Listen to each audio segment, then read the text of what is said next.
করে এই জন্য তো গোলাম রব্বানি কইলে দোষ। আমি কি বলবো? আমাদের পাগল মন, জোরে বলেন কি মন?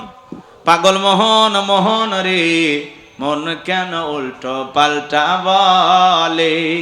ও পাগল মন মোহন রে, মন কেন মসজিদে না যায় রে? আল্লাহ রে, কোন দুনিয়ায় পাঠাইলাই আমারে? আছে না নাই? বলবো না রাগ করবেন? বর্তমানের নারী পুরুষ সমান সমান মাপ, লম্বা চুল কাটিয়া আবার মাথায় লাগাই ক্যাপ। আল্লাহ রে, কোন জামানায় পাঠাইলাই আমারে?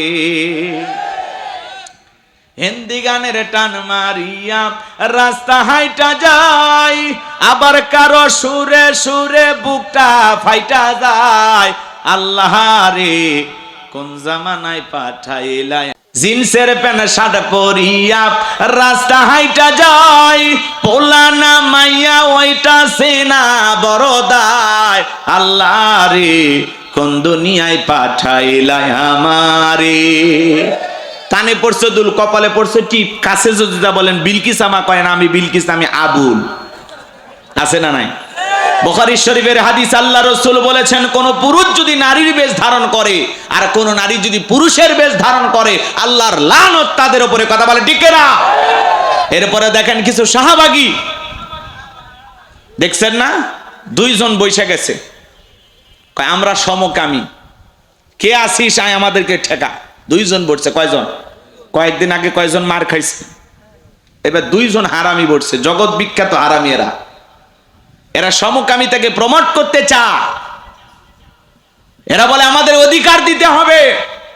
পৃথিবীর অন্য অন্য রাষ্ট্রে যেরকম আছে, পুরুষে পুরুষে বিয়ে করতে পারবে, নারীতে নারীতে বিবাহ করতে পারবে। বিকৃতি যৌনতার যেই কারণে আল্লাহ তাআলা কওমে লুতকে উল্টায়া দিছে, ধ্বংস করেছে। কথা বলে ঠিক কিনা? 95% মুসলমানের দেশে এই শাহবাগী বেঈমানেরা কখনো সমকামিতাকে প্রমোট করে বাঁচতে পারবে না।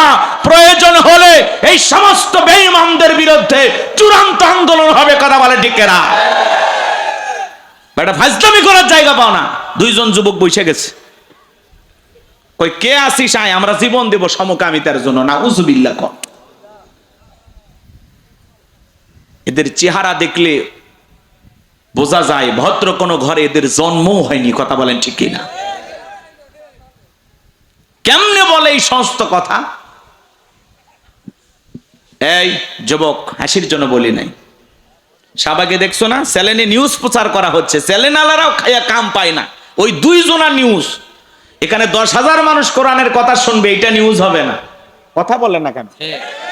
দুইজন বেঈমান বসে গেছে, একটা হারাম জঘন্যতম অপরাধ বিকৃত যৌনতার সেটার অধিকার প্রতিষ্ঠিত করার জন্য, সমকামিতার আইন পাশ করার জন্য দুইজন বসে গেছে। সবগুলো পিটায় পাছা লাল করে দেওয়া লাগবে। কথা বলেন ঠিক কিনা?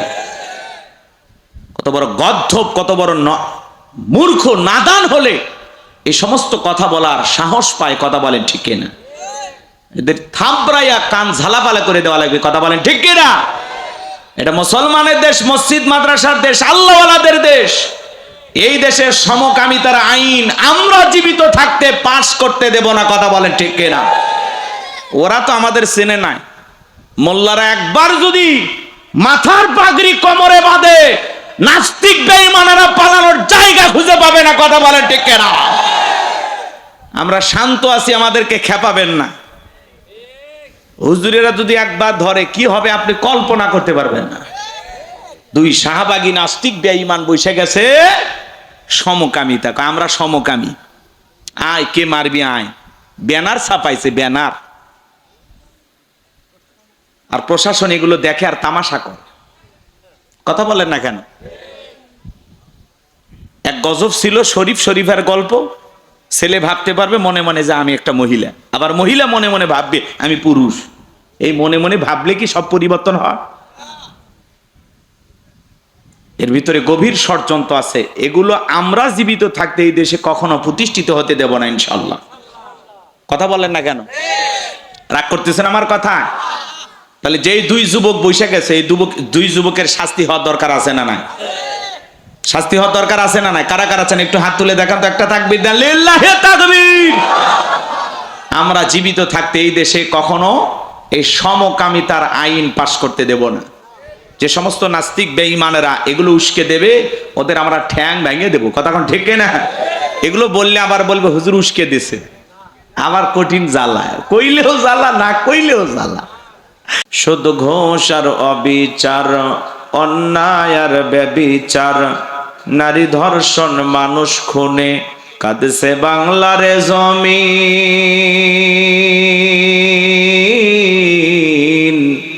বিদায় হতে চলেছেন নবীজির রক্তে মাখা দিন। সিডি আর টেলিভিশন, ইন্টারনেট আর মোবাইল ফোন কেড়ে নিল মানুষের মন। খোদার কালাম লাঞ্ছিত হয়ে কাঁদছে রাতে দিন। বিদায় হতে চলেছেন নবীজির রক্তে মাখা দিন। তবে মানুষ তোমরা মনে রেখো, তবে মানুষ তোমরা মনে রেখো, একদিন তোর সোনার শরীর থাকবে না রে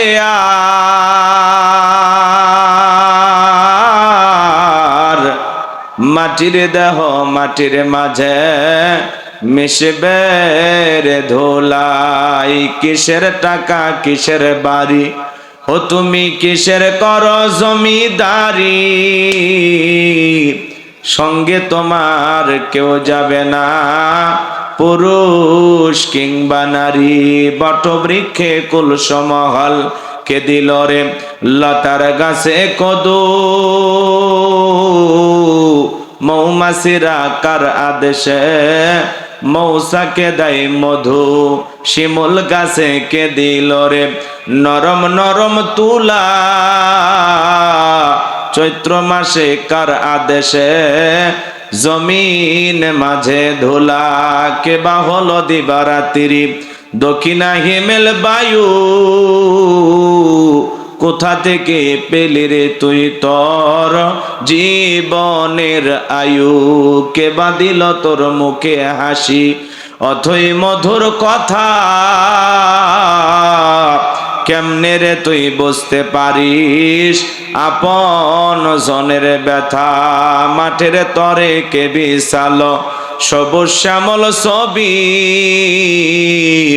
সকাল বেলায় কে উঠাই রে আবির রাঙ্গা রবি। পাখির কণ্ঠে কে দিল রে মিষ্টি মধুর গান। চিন্তা করে দেখো রে মানুষ, সবই মহান আল্লাহ তাআলার দান। লা ইলাহা ইল্লাল্লাহ, জোরে লা ইলাহা ইল্লাল্লাহ, জোরে লা। একটু আওয়াজ দে জোরে জোরে, লা ইলাহা ইল্লাল্লাহ, জোরে লা ইলাহা, জোরে লা ইলাহা।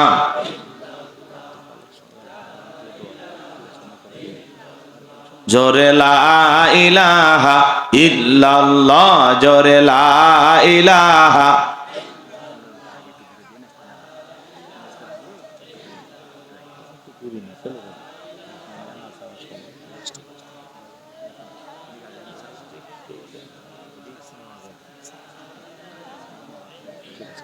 জোরে লা ইলাহা ইল্লাল্লাহ, জোরে লা। যার দিলে আছে আমার আল্লাহর ভয়, যার মনে আছে আমার আল্লাহর ভয়। আল্লাহ আল্লাহ সব সময়, আহার নিদ্রা ভালো লাগে না এই দুনিয়া, ভালো লাগে না, ভালো লাগে শুধু ইল্লাল্লাহ। লা ইলাহা ইল্লাল্লাহ, জোরে লা। লা ইলাহা ইল্লাল্লাহু মুহাম্মাদুর রাসূলুল্লাহ। কথা বলবো পবিত্র কোরআনুল কারীমের 23 নাম্বার সূরা, সূরা নাম্বার 23 বাতিলের হবে সাইজ ইনশাআল্লাহ বলেন। মোট আয়াত আছে 118, রুকু আছে 6টি। বিশ্বনবীর মক্কার জিন্দেগিতে আল্লাহ রাব্বুল আলামিন এই সূরাটি নাজিল করেছেন। সূরাটির নাম সূরা আল মুমিনুন। বলুন কি নাম? আল্লাহ পাক তার বিশ্বাসী বান্দাদের জন্য সূরা আল মুমিনুন নাজিল করেছেন। যারা অবিশ্বাসী কাফের এদের জন্য আল্লাহ রাব্বুল আলামিন একটি সূরা নাজিল করেছেন, সূরার নাম কাফিরুন। জোরে বলেন কি নাম? কুল ইয়া আইয়ুহাল কাফিরুন।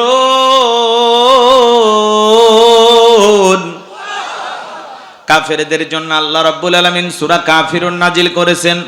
যারা হলো দুদুল্যমান, দুই নৌকায় পা দিয়ে চলে, মুখে বলে একটা, অন্তরে আর একটা, দুমুখ সাপ।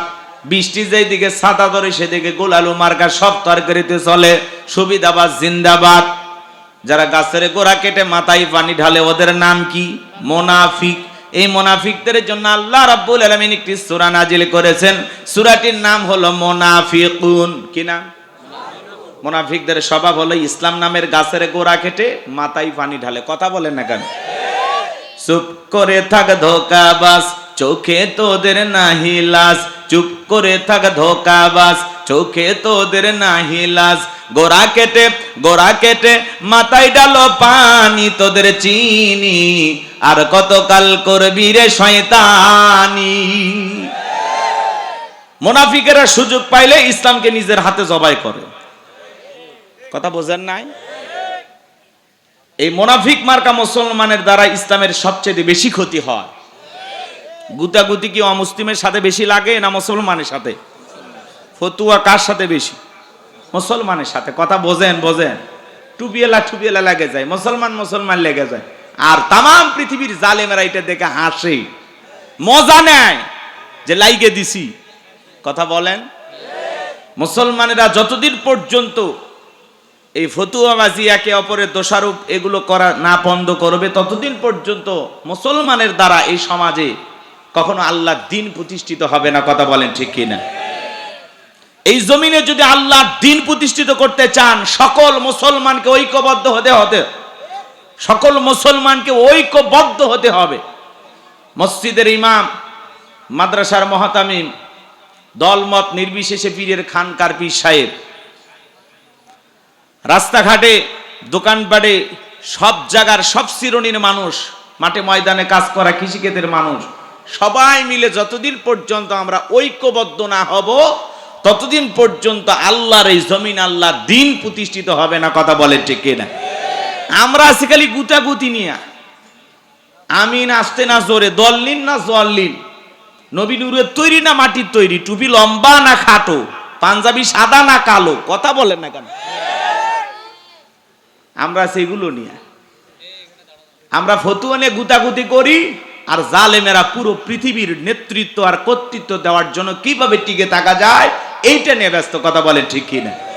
আর আমরা মাঝে মাঝে বলি আমাদের সিয়ারের কোনো লোভ নাই। তো সিয়ারে না গেলে জীবনে কোনোদিন গিয়ার চালু করতে পারবেন না। কথা বোঝেন নাই মনে হয়? কি চাচা আমি রাগ করতেছেন? ক্ষমতা না থাকলে আপনি কিছু করতে পারবেন না। সম্মানিত ভাইয়েরা আমার, একটু অপেক্ষা করেন, সামনে গেলে মজা পাবেন। যে কথা বলতে, টুপি দাড়ি থাকার পরে মুনাফিক হতে পারে, হজ করার পরে আলহাজ মুনাফিক হতে পারে। নবীর পিছনে নামাজ পড়ে লোকটা যদি মুনাফিক হয়, আপনার আমার পিছনে নামাজ পড়ে তার সাইডে বড়টা হবে। কথা বলেন ঠিক কি না? এই জন্য মুনাফিকেরা বড় কঠিন বাজান। হিন্দু, বৌদ্ধ, খ্রিস্টানদের ভিতর থেকে মুনাফিকের জন্ম হয় না, মুনাফিকের জন্ম হয় মুসলমানের ভিতর থেকে। কথা বলেন ঠিক কি না? আমার বিশ্বাস যশোরের মাটিতে কোনো মুনাফিকের জায়গা নাই। যশোরের মাটি আল্লাহওয়ালাদের ঘাঁটি, যশোরের মাটি ইসলামী আন্দোলনের ঘাঁটি। যশোরের মানুষ খাঁটি ইমানদার, নির্ভেজাল মুসলমান, এটা আমার দিলে বলে। কিন্তু আসলে কতটুকু কি আপনারাই ভালো জানেন। আজকে আমি এই জন্য মুনাফিকদেরকে নিয়ে আলোচনা করব না, কাফের দিনে আলোচনা করব না। আমি আলোচনা করব আল্লাহর ভিআইপি মুমিন বান্দাদেরকে নিয়ে। বলুন আল্লাহু আকবার। একটু জবান ছেড়ে সবাই আমার সঙ্গে তেলাওয়াত করুন। আউযু বিল্লাহি মিনাশ শাইতানির রাজিম। বিসমিল্লাহির রাহমানির রহিম। বিতাড়িত মোর্দা শয়তানের কাছ থেকে আল্লাহ পাকের কাছে আশ্রয় প্রার্থনা চাচ্ছি। পরম কোন মসিম দয়ালু আল্লাহ তাআলা নামে শুরু করছি। এই যে দুই একজন ভাই ওঠা বসা করে, আপনাদের মাথার ওপর দিয়ে স্যান্ডেল নিয়ে চলে যায়। দেহের ভিতরে সবচেয়ে দামি জায়গাটা হলো এই মাথা, সম্মানের জায়গা না? আর এই পায়ের তলের জুতা আপনার মাথার ওপর দিয়ে নিয়ে যাচ্ছে, এটা এটা বেয়াদবি। জুতা রেখে চলে যাবেন। গতকাল মানে আজকে মাহফিল শেষ হয়ে গেলে কাল সকালে এসে নিয়ে যাবেন। কথা বোঝেন নাই? ওঠা বসা করবেন না ভাই। আমি তো শুরুই করি নাই, আপনি কি শুনলেন আর কি বুঝলেন? দৌড়ে বাড়িতে গেলেন, ঘন্টাখানিক শোনেন। আমি কি নাচন জানি না, মাজার ব্যথাই পারি না, একটু অপেক্ষা করেন, লাফায়েন না। এই লাফালাফি শ্রোতা আমি পছন্দ করি না। এমনি রাত গভীর হয়ে গেছে, তাই না? একটু আল্লাহর হস্তে বসবেন। দয়া করে কেউ উঠে আমাকে কষ্ট দেবেন না। আমি মুসাফির, মুসাফির মেহমানকে কষ্ট দিতে নাই, তাই না? শোনার জন্যই তো আসছেন, নাকি অন্য কোনো উদ্দেশ্য আছে? আর যদি বলেন হুজুর ছেড়ে দেন, তাহলে সবাই মিলে একসাথে বাড়িতে যাব। একা যাচ্ছেন কেন? কি বলেন হুজুর? একটু সাথে থাকেন আপনি, জাতি ভাই দুই একজন সাথে থাকলে তো সাপোর্ট পাওয়া যায়। জি, তাকবীর দেন, লিল্লাহে তাকবীর। তাহলে সূরার নাম সূরা আল মুমিনুন। বলেন কি না? আমার আল্লাহ রাব্বুল আলামিন বলেন, ক্বাদ ফালাহাল মুমিনুন।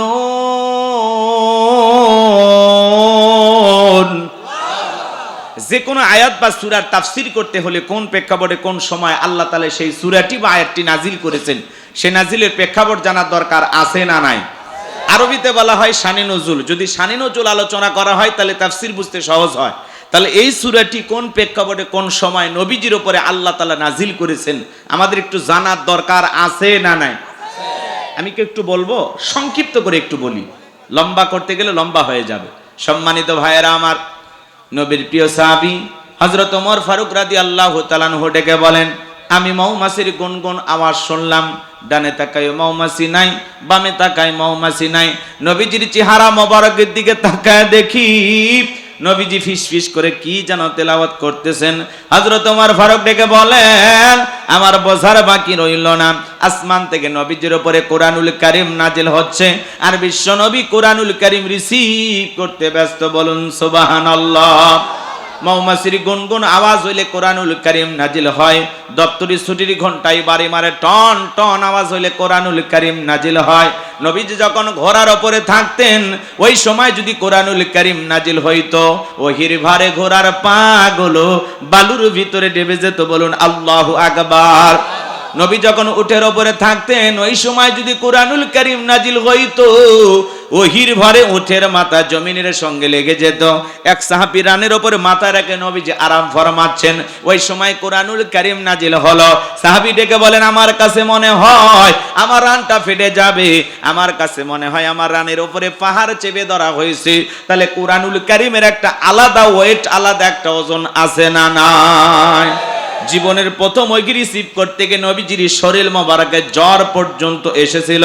দীর্ঘ 23টি বছরে আল্লাহ রাব্বুল আলামিন তার হাবিবের উপরে কোরআনুল কারীম নাজিল করেছেন। এই কোরআনের সম্মান মর্যাদা কত আমরা বুঝি না। এমনও মুসলমান 40, 50, 60 বছর বয়স হয়ে গেছে, আল্লাহর কোরআনটা কোনোদিন খুলেও দেখে নাই, এমনও কপাল পোড়া আছে না না? আল্লাহ কি মেসেজ পাঠিয়েছেন, কি চিঠি পাঠিয়েছেন, কি কিতাব পাঠিয়েছেন, আসমানি শ্রেষ্ঠ কিতাব কোরআনুল কারীম প্রত্যেকটা মুসলমানের পড়ার দরকার আছে না নাই? এই কোরআনের সাথে সম্পর্ক থাকার কারণে একটা রিহালের দাম বেড়ে গেছে, কাপড়ের দাম বেড়ে গেছে, কাগজের দাম বেড়ে গেছে। কোরআনুল কারীম যেই রাত্রিতে নাজিল হয়েছে রাতের দাম বেড়ে গেছে, যেই মাসে নাজিল হয়েছে মাসের দাম বেড়ে গেছে, যেই নবীর উপরে নাজিল হয়েছে সেই নবীর সম্মান মর্যাদা বেড়ে গেছে। সেই কোরআনের সাথে প্রত্যেকটা ঈমানদার মুসলমানের যদি সম্পর্ক থাকে, বলেন তো আপনার আমার দাম কমবে না বাড়বে? তাহলে সন্তানদেরকে ছোটবেলায় মাদ্রাসায় দেওয়ার দরকার আছে না নাই? এই যে ছেলেটা হাফেজ হইল আর ভাগ্যবান, যে মা এই সন্তানটাকে গর্ভ ধারণ করেছে, যেই বাবা এই ছেলেটাকে জন্ম দিয়েছে, ওই মা বাবা হলো ধরনীর শ্রেষ্ঠ মা বাবা, যাদের সন্তান হয়েছে হাফেজে কোরআন। এমন সন্তান আল্লাহ আমাদেরকে ঘরে ঘরে দান করেন। চিল্লা কোন আমিন? আর একটু জোরে বলেন আমিন।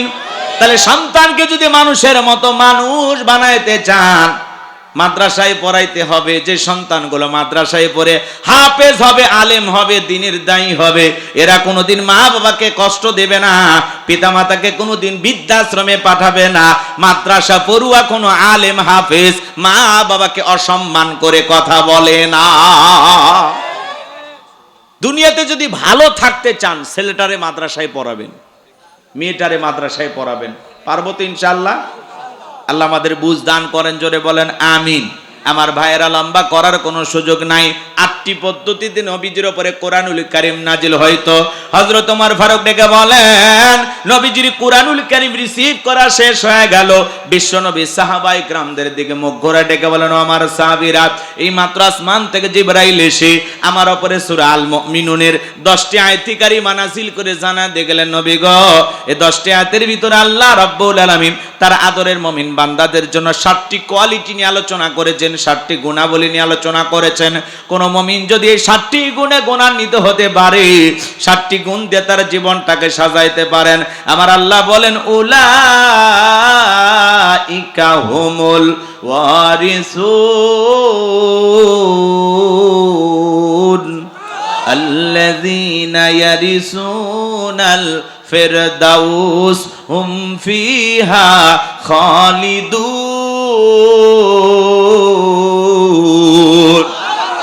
আমার আল্লাহ রাব্বুল আলামিন বলেন, তারাই হবেন উত্তরাধিকারী জান্নাতুল ফিরদাউসের, সেখানে তারা চিরকাল বসবাস করবেন। আমার আল্লাহ কোনোদিন তাদেরকে জান্নাত থেকে বের করে দেবেন না, বলুন সুবহানাল্লাহ।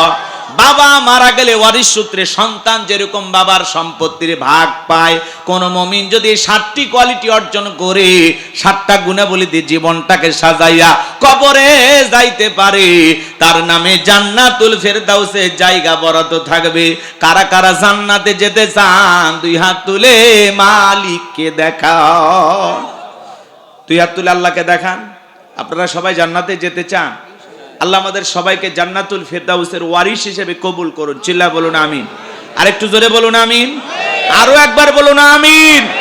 এবার 7টা আঙ্গুল দেখান। জান্নাতে যেতে হলে কয়টা গুণাবলী? 7টি। জোরে বলেন কয়টি? 7টি। আরো জোরে। জোর হলো না, উঠেই যাবে। একটু বারবার বলায় নিলাম যাতে মন খারাপ না হয়। কষ্ট হচ্ছে আপনাদের?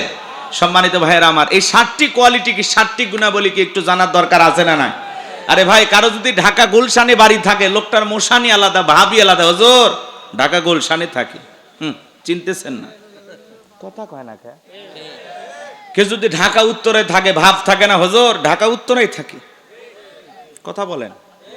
ঢাকা উত্তরা গুলশানে জায়গার দাম কত জানেন? কোটি কোটি টাকা। তাহলে ঢাকা গুলশান উত্তরে বাড়ি থাকলে এই লোকটার যদি ভাব মোশান বাইরে যায়, গোলাম রব্বানির ওয়াজ শুনে ঢাকা গুলশানে উত্তরে না, ঠিকানা হবে জান্নাতুল ফিরদাউসে, যদি আলোচনা শুনে আমল করতে পারেন। কথা আমার না, কথা আমার মালিকের। আমি শুধু বাঁশিতে সুর তুলতেছি, বাঁশিওয়ালা কে? হ্যাঁ। কোরআন বিশ্বাস হয়? আলোচনার যদি বিশ্বাস করতে চান, কোরআনটাকে বিশ্বাস করতে চান, তাহলে শোনা লাগবে। প্রত্যেকটা পয়েন্ট আল্লাহ নিজে বলে দিয়েছেন, আমি শুধু আপনাদেরকে শোনায় দেব, অ্যাডভাইস করার জন্য আসছি। নতুন কিছুই আমার কাছে নাই, ওইটার 1000 বছর আগে আল্লাহ যেটা নাজিল করেছেন সেই কথাগুলো বলবো। ফাঁকে ফাঁকে একটু গ্যাটিস ঢুকাবো আর কি, কিন্তু এই গ্যাটিস কোরআনের ভিতরে ঢুকানো যাবে?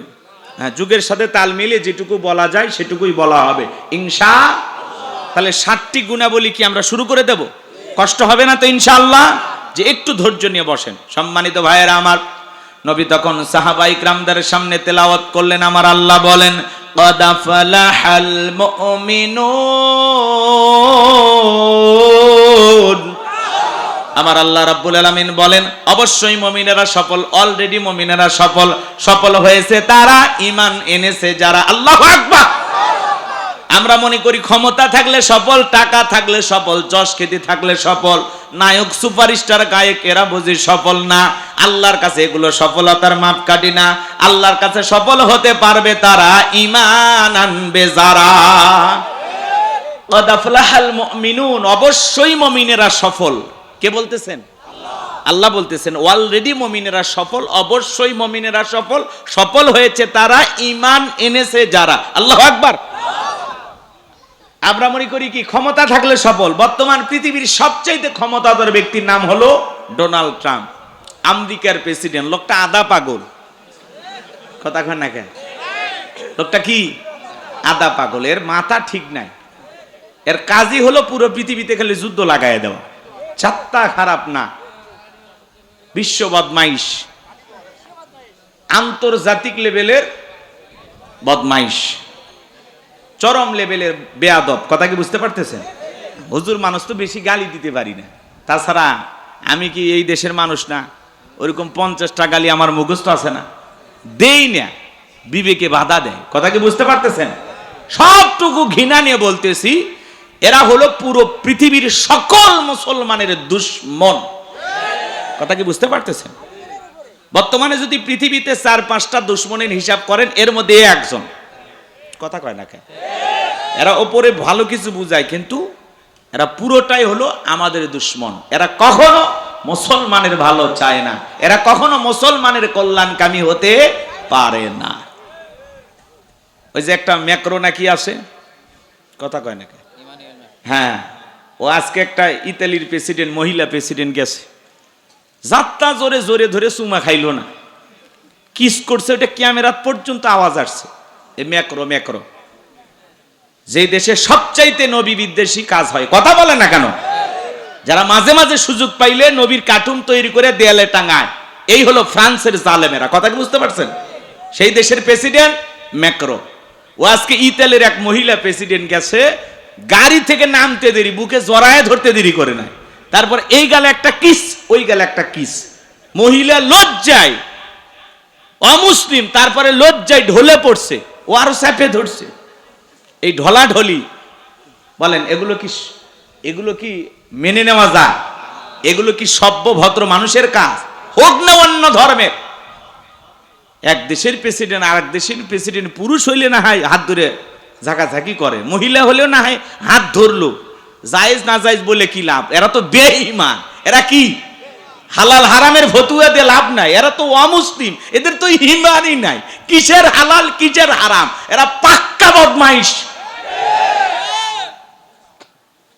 আমি চিন্তা করলাম, আজ থেকে 2-3 বছর আগে প্লেনের ভিতরে এই ম্যাক্রোর বউ যে কায়দা চোয়ার মারছে, আজকে যদি খালি দেখে ইতালির প্রেসিডেন্টকে যেভাবে চুমা খাইছে, ওর বউ যে ওর কয়টা বাজাবে আল্লাহ ছাড়া কেউ জানে না। রাগ করতেছেন আপনারা?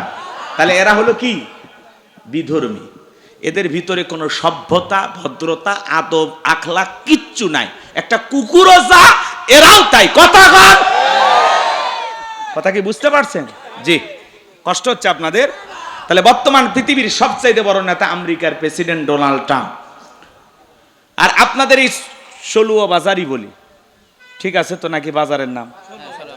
সলুয়া বাজারে আল্লাহর একজন বান্দা তরি তরকারি বিক্রি করে, সবজি বিক্রেতা। আজান দেওয়ার পরে আল্লাহর এই গোলাম যদি মসজিদে গিয়ে মাথা নত করে আল্লাহকে সেজদা দেয়, পৃথিবীর বড় নেতা ডোনাল্ড ট্রাম্পের চাইতে সলুয়া বাজারের কাঁচা তরি তরকারি বিক্রি করা সবজি বিক্রেতা ইমানদারের দাম আল্লাহর কাছে কম না বেশি? তার মানে কি বুঝলেন? ইমান আছে যার, আল্লাহর কাছে দাম আছে তার। এই বেঈমানেরা ক্ষমতার দিক দিয়ে দুনিয়াতে সফল হতে পারে, এরা ক্ষমতার দাম্ভিকতায় অহংকারে একটা দেশ আর একটা দেশকে নষ্ট করে দিতে পারে, চুরমার করে দিতে পারে। বেঈমানদের ক্ষমতা দুনিয়ার জমিনে চলবে, মরার পরে সবগুলো বেঈমানকে পিটাইয়া জাহান্নামে পাঠাবেন তিনি কে? এ বাজানগো আমার, এইজন্য আল্লাহ রাব্বুল আলামিন বলেন, কদ আফলাহাল মুমিনুন, অবশ্যই মুমিনেরা সফল, অলরেডি মুমিনেরা সফল হয়েছে তারা ঈমান এনেছে যারা। ক্ষমতা থাকলে সফল হওয়া যায় না, টাকা থাকলে সফল হওয়া যায় না, নায়ক, সুপারস্টার, গায়ক, ক্রিকেটার, ফুটবলার হলে সফল হওয়া যায় না, ভালো ব্যবসা করলে সফল হওয়া যায় না। আল্লাহর কাছে সফল হতে পারবে তারা ঈমান আনবে যারা। তাহলে আমি বলবো সফল হয়েছে কারা? আপনারা বলবেন ঈমান এনেছে যারা। আপনার চেহারা কালো হোক, ফর্সা হোক, লম্বা হন, খাটো হন, ধনী হন, গরিব হন না আপনি রাস্তার ভিক্ষুক, মিসকিন, তাতে কোনো সমস্যা নাই। আপনার ভিতরে ঈমান আছে, আল্লাহর কাছে আপনার দাম আছে।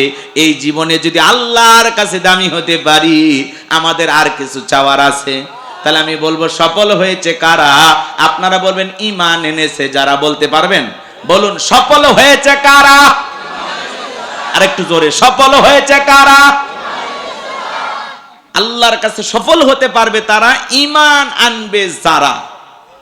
বিদেশে যাইতে গেলে কি লাগে? পাসপোর্ট লাগে, ভিসা লাগে। আগে কি লাগে? পাসপোর্ট। পাসপোর্ট ছাড়া ভিসা লাগবে? ঈমান হলো জান্নাতে যাওয়ার পাসপোর্ট। কথা কয় না? যার ঈমান আছে তার জান্নাতের ভিসা লাগবেই, লাগবেই, লাগবেই ইনশাআল্লাহ। যার ঈমান নাই জান্নাতে যাওয়ার কোনো সুযোগ। জান্নাতে যাইতে গেলে কি লাগে ভাই? ঈমান নামের পাসপোর্ট লাগে। আমার কথা কি বুঝছেন? আল্লাহ যে আমাদের কত ভালোবাসে আপনি একটু চক্ষু বন্ধ করে 1 মিনিট চিন্তা করলে বের হয়ে আসবে। আল্লাহ ভালোবাসা মুসলমানের ঘরে জন্ম দিয়া জান্নাতের রাস্তা একটু আগায় দিছে। সুবহানাল্লাহ কবে না? কি সুবহানাল্লাহ ধার করে বলা লাগবে? আল্লাহ ভালোবাসা পৃথিবীর শ্রেষ্ঠ ধর্ম ইসলাম ধর্মের মানুষ বানাইছে, এজন্য আমরা খুশি না বেজা?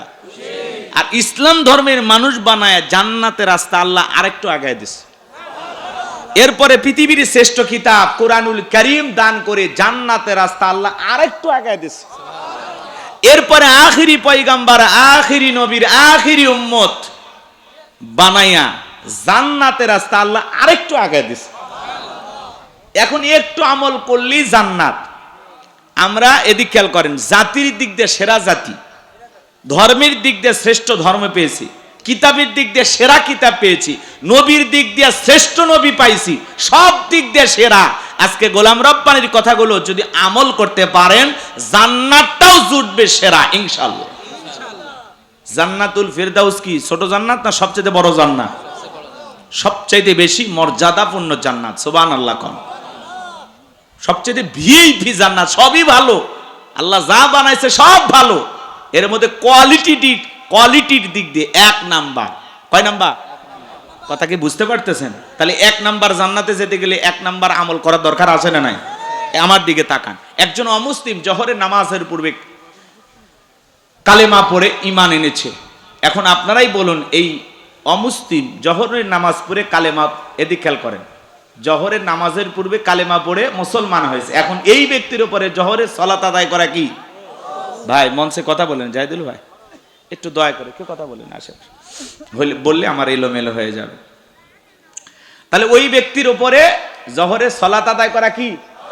তার মানে ঈমান আনার পরে মুমিন জীবনের সবচেয়ে গুরুত্বপূর্ণ ইবাদতের নাম হলো নামাজ। কিয়ামতের ময়দানে আল্লাহ তাআলা যখন বান্দার হিসাব শুরু করবেন 1 নাম্বার আল্লাহ তাআলা সালাত দিয়ে শুরু করবেন। সুবহানাল্লাহ। বান্দা যদি সালাতের হিসাব ঠিকঠাক ভাবে দিতে পারে, বাকি হিসাবে যদি একটু 19-20 হয়, কম বেশি হয়ে যায়, আল্লাহ তাআলা সালাতের দিকে তাকায় বান্দাকে মাফ করে দেবেন। আর যদি বান্দা সালাতের হিসাবে ধরা খেয়ে যায়, 1 নাম্বার হিসাবে বান্দা যদি থেমে যায়, আটকে যায়, বাকি হিসাবগুলো তার জন্য আরো বেশি কড়াকড়ি হবে, কঠিন হবে। তাহলে সালাতের হিসাবে আমাদের পাশ করার দরকার আছে না নাই? তরুণ যুবকেরা খেয়াল করে শোনো, মুমিন বান্দার 1 নাম্বার গুনাহবলী আল্লাহ সালাত দিয়ে শুরু করলেন। তোমরা ভুলে যেও না, তোমাদের জন্য মনে হয় ওয়াজ নাই। 4 নাম্বার গুনাহবলীতে যুবক আর যুবতীর আলোচনা আছে। কয় নাম্বার? তাহলে 1 নাম্বার থেকে 4 যাওয়া দরকার আছে না না? একটু অপেক্ষা করো সোনা ভাই। তাহলে 1 নাম্বার গুনাহবলী আল্লাহ রাব্বুল আলামিন বলেন, আল্লাযীনা হুম ফি সালাতিহিম খাশিউন।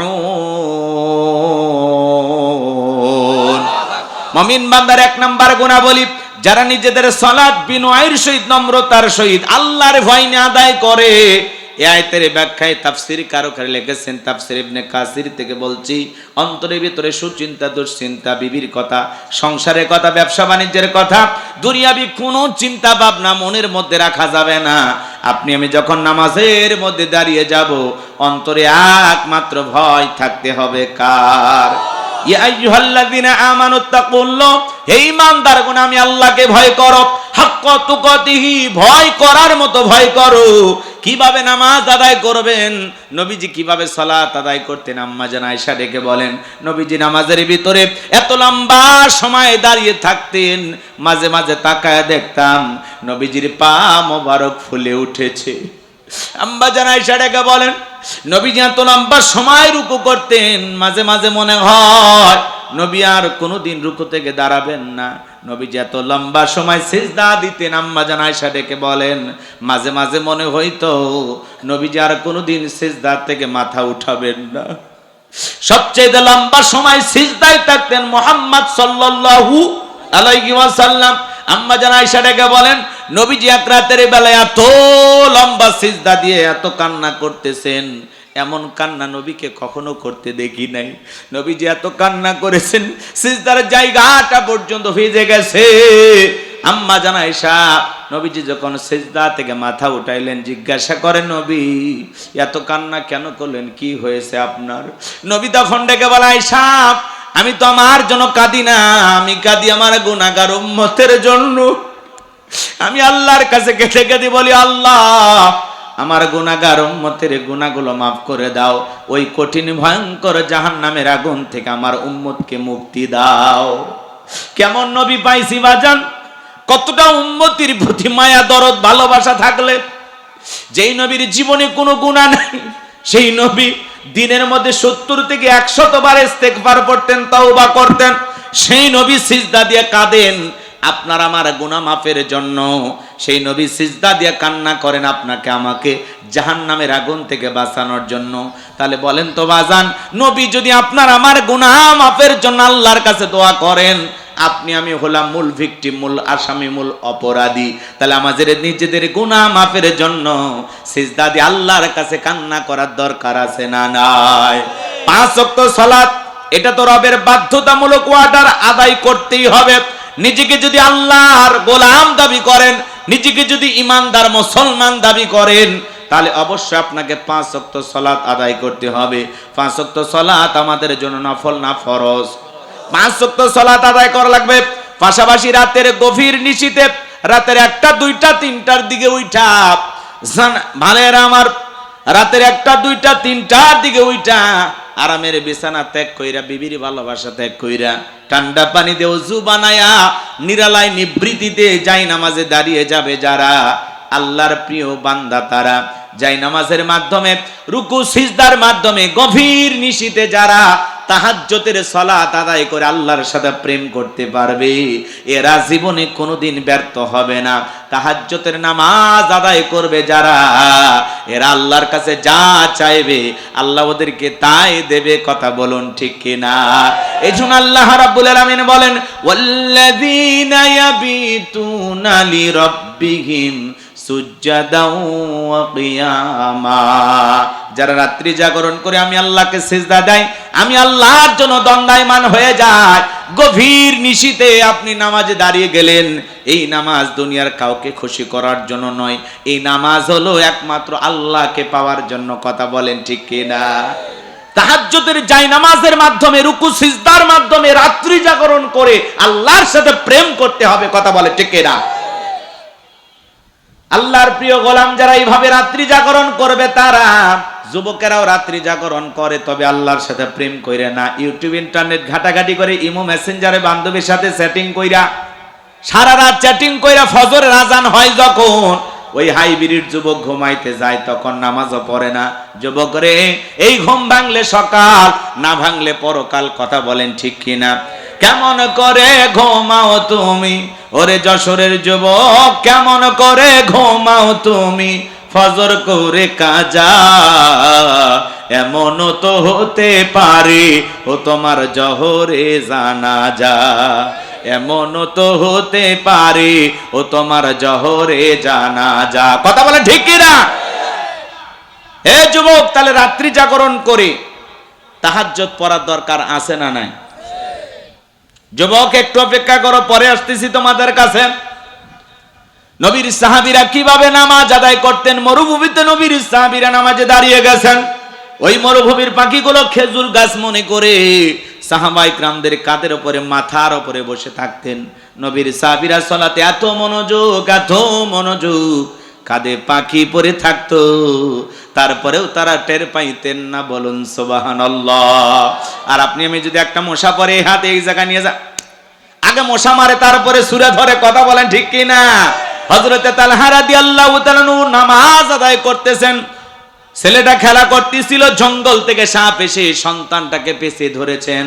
স্ত্রীর মানুষজনকে ডাকলেন, ছেলেটাকে বিপদ মুক্ত করলেন।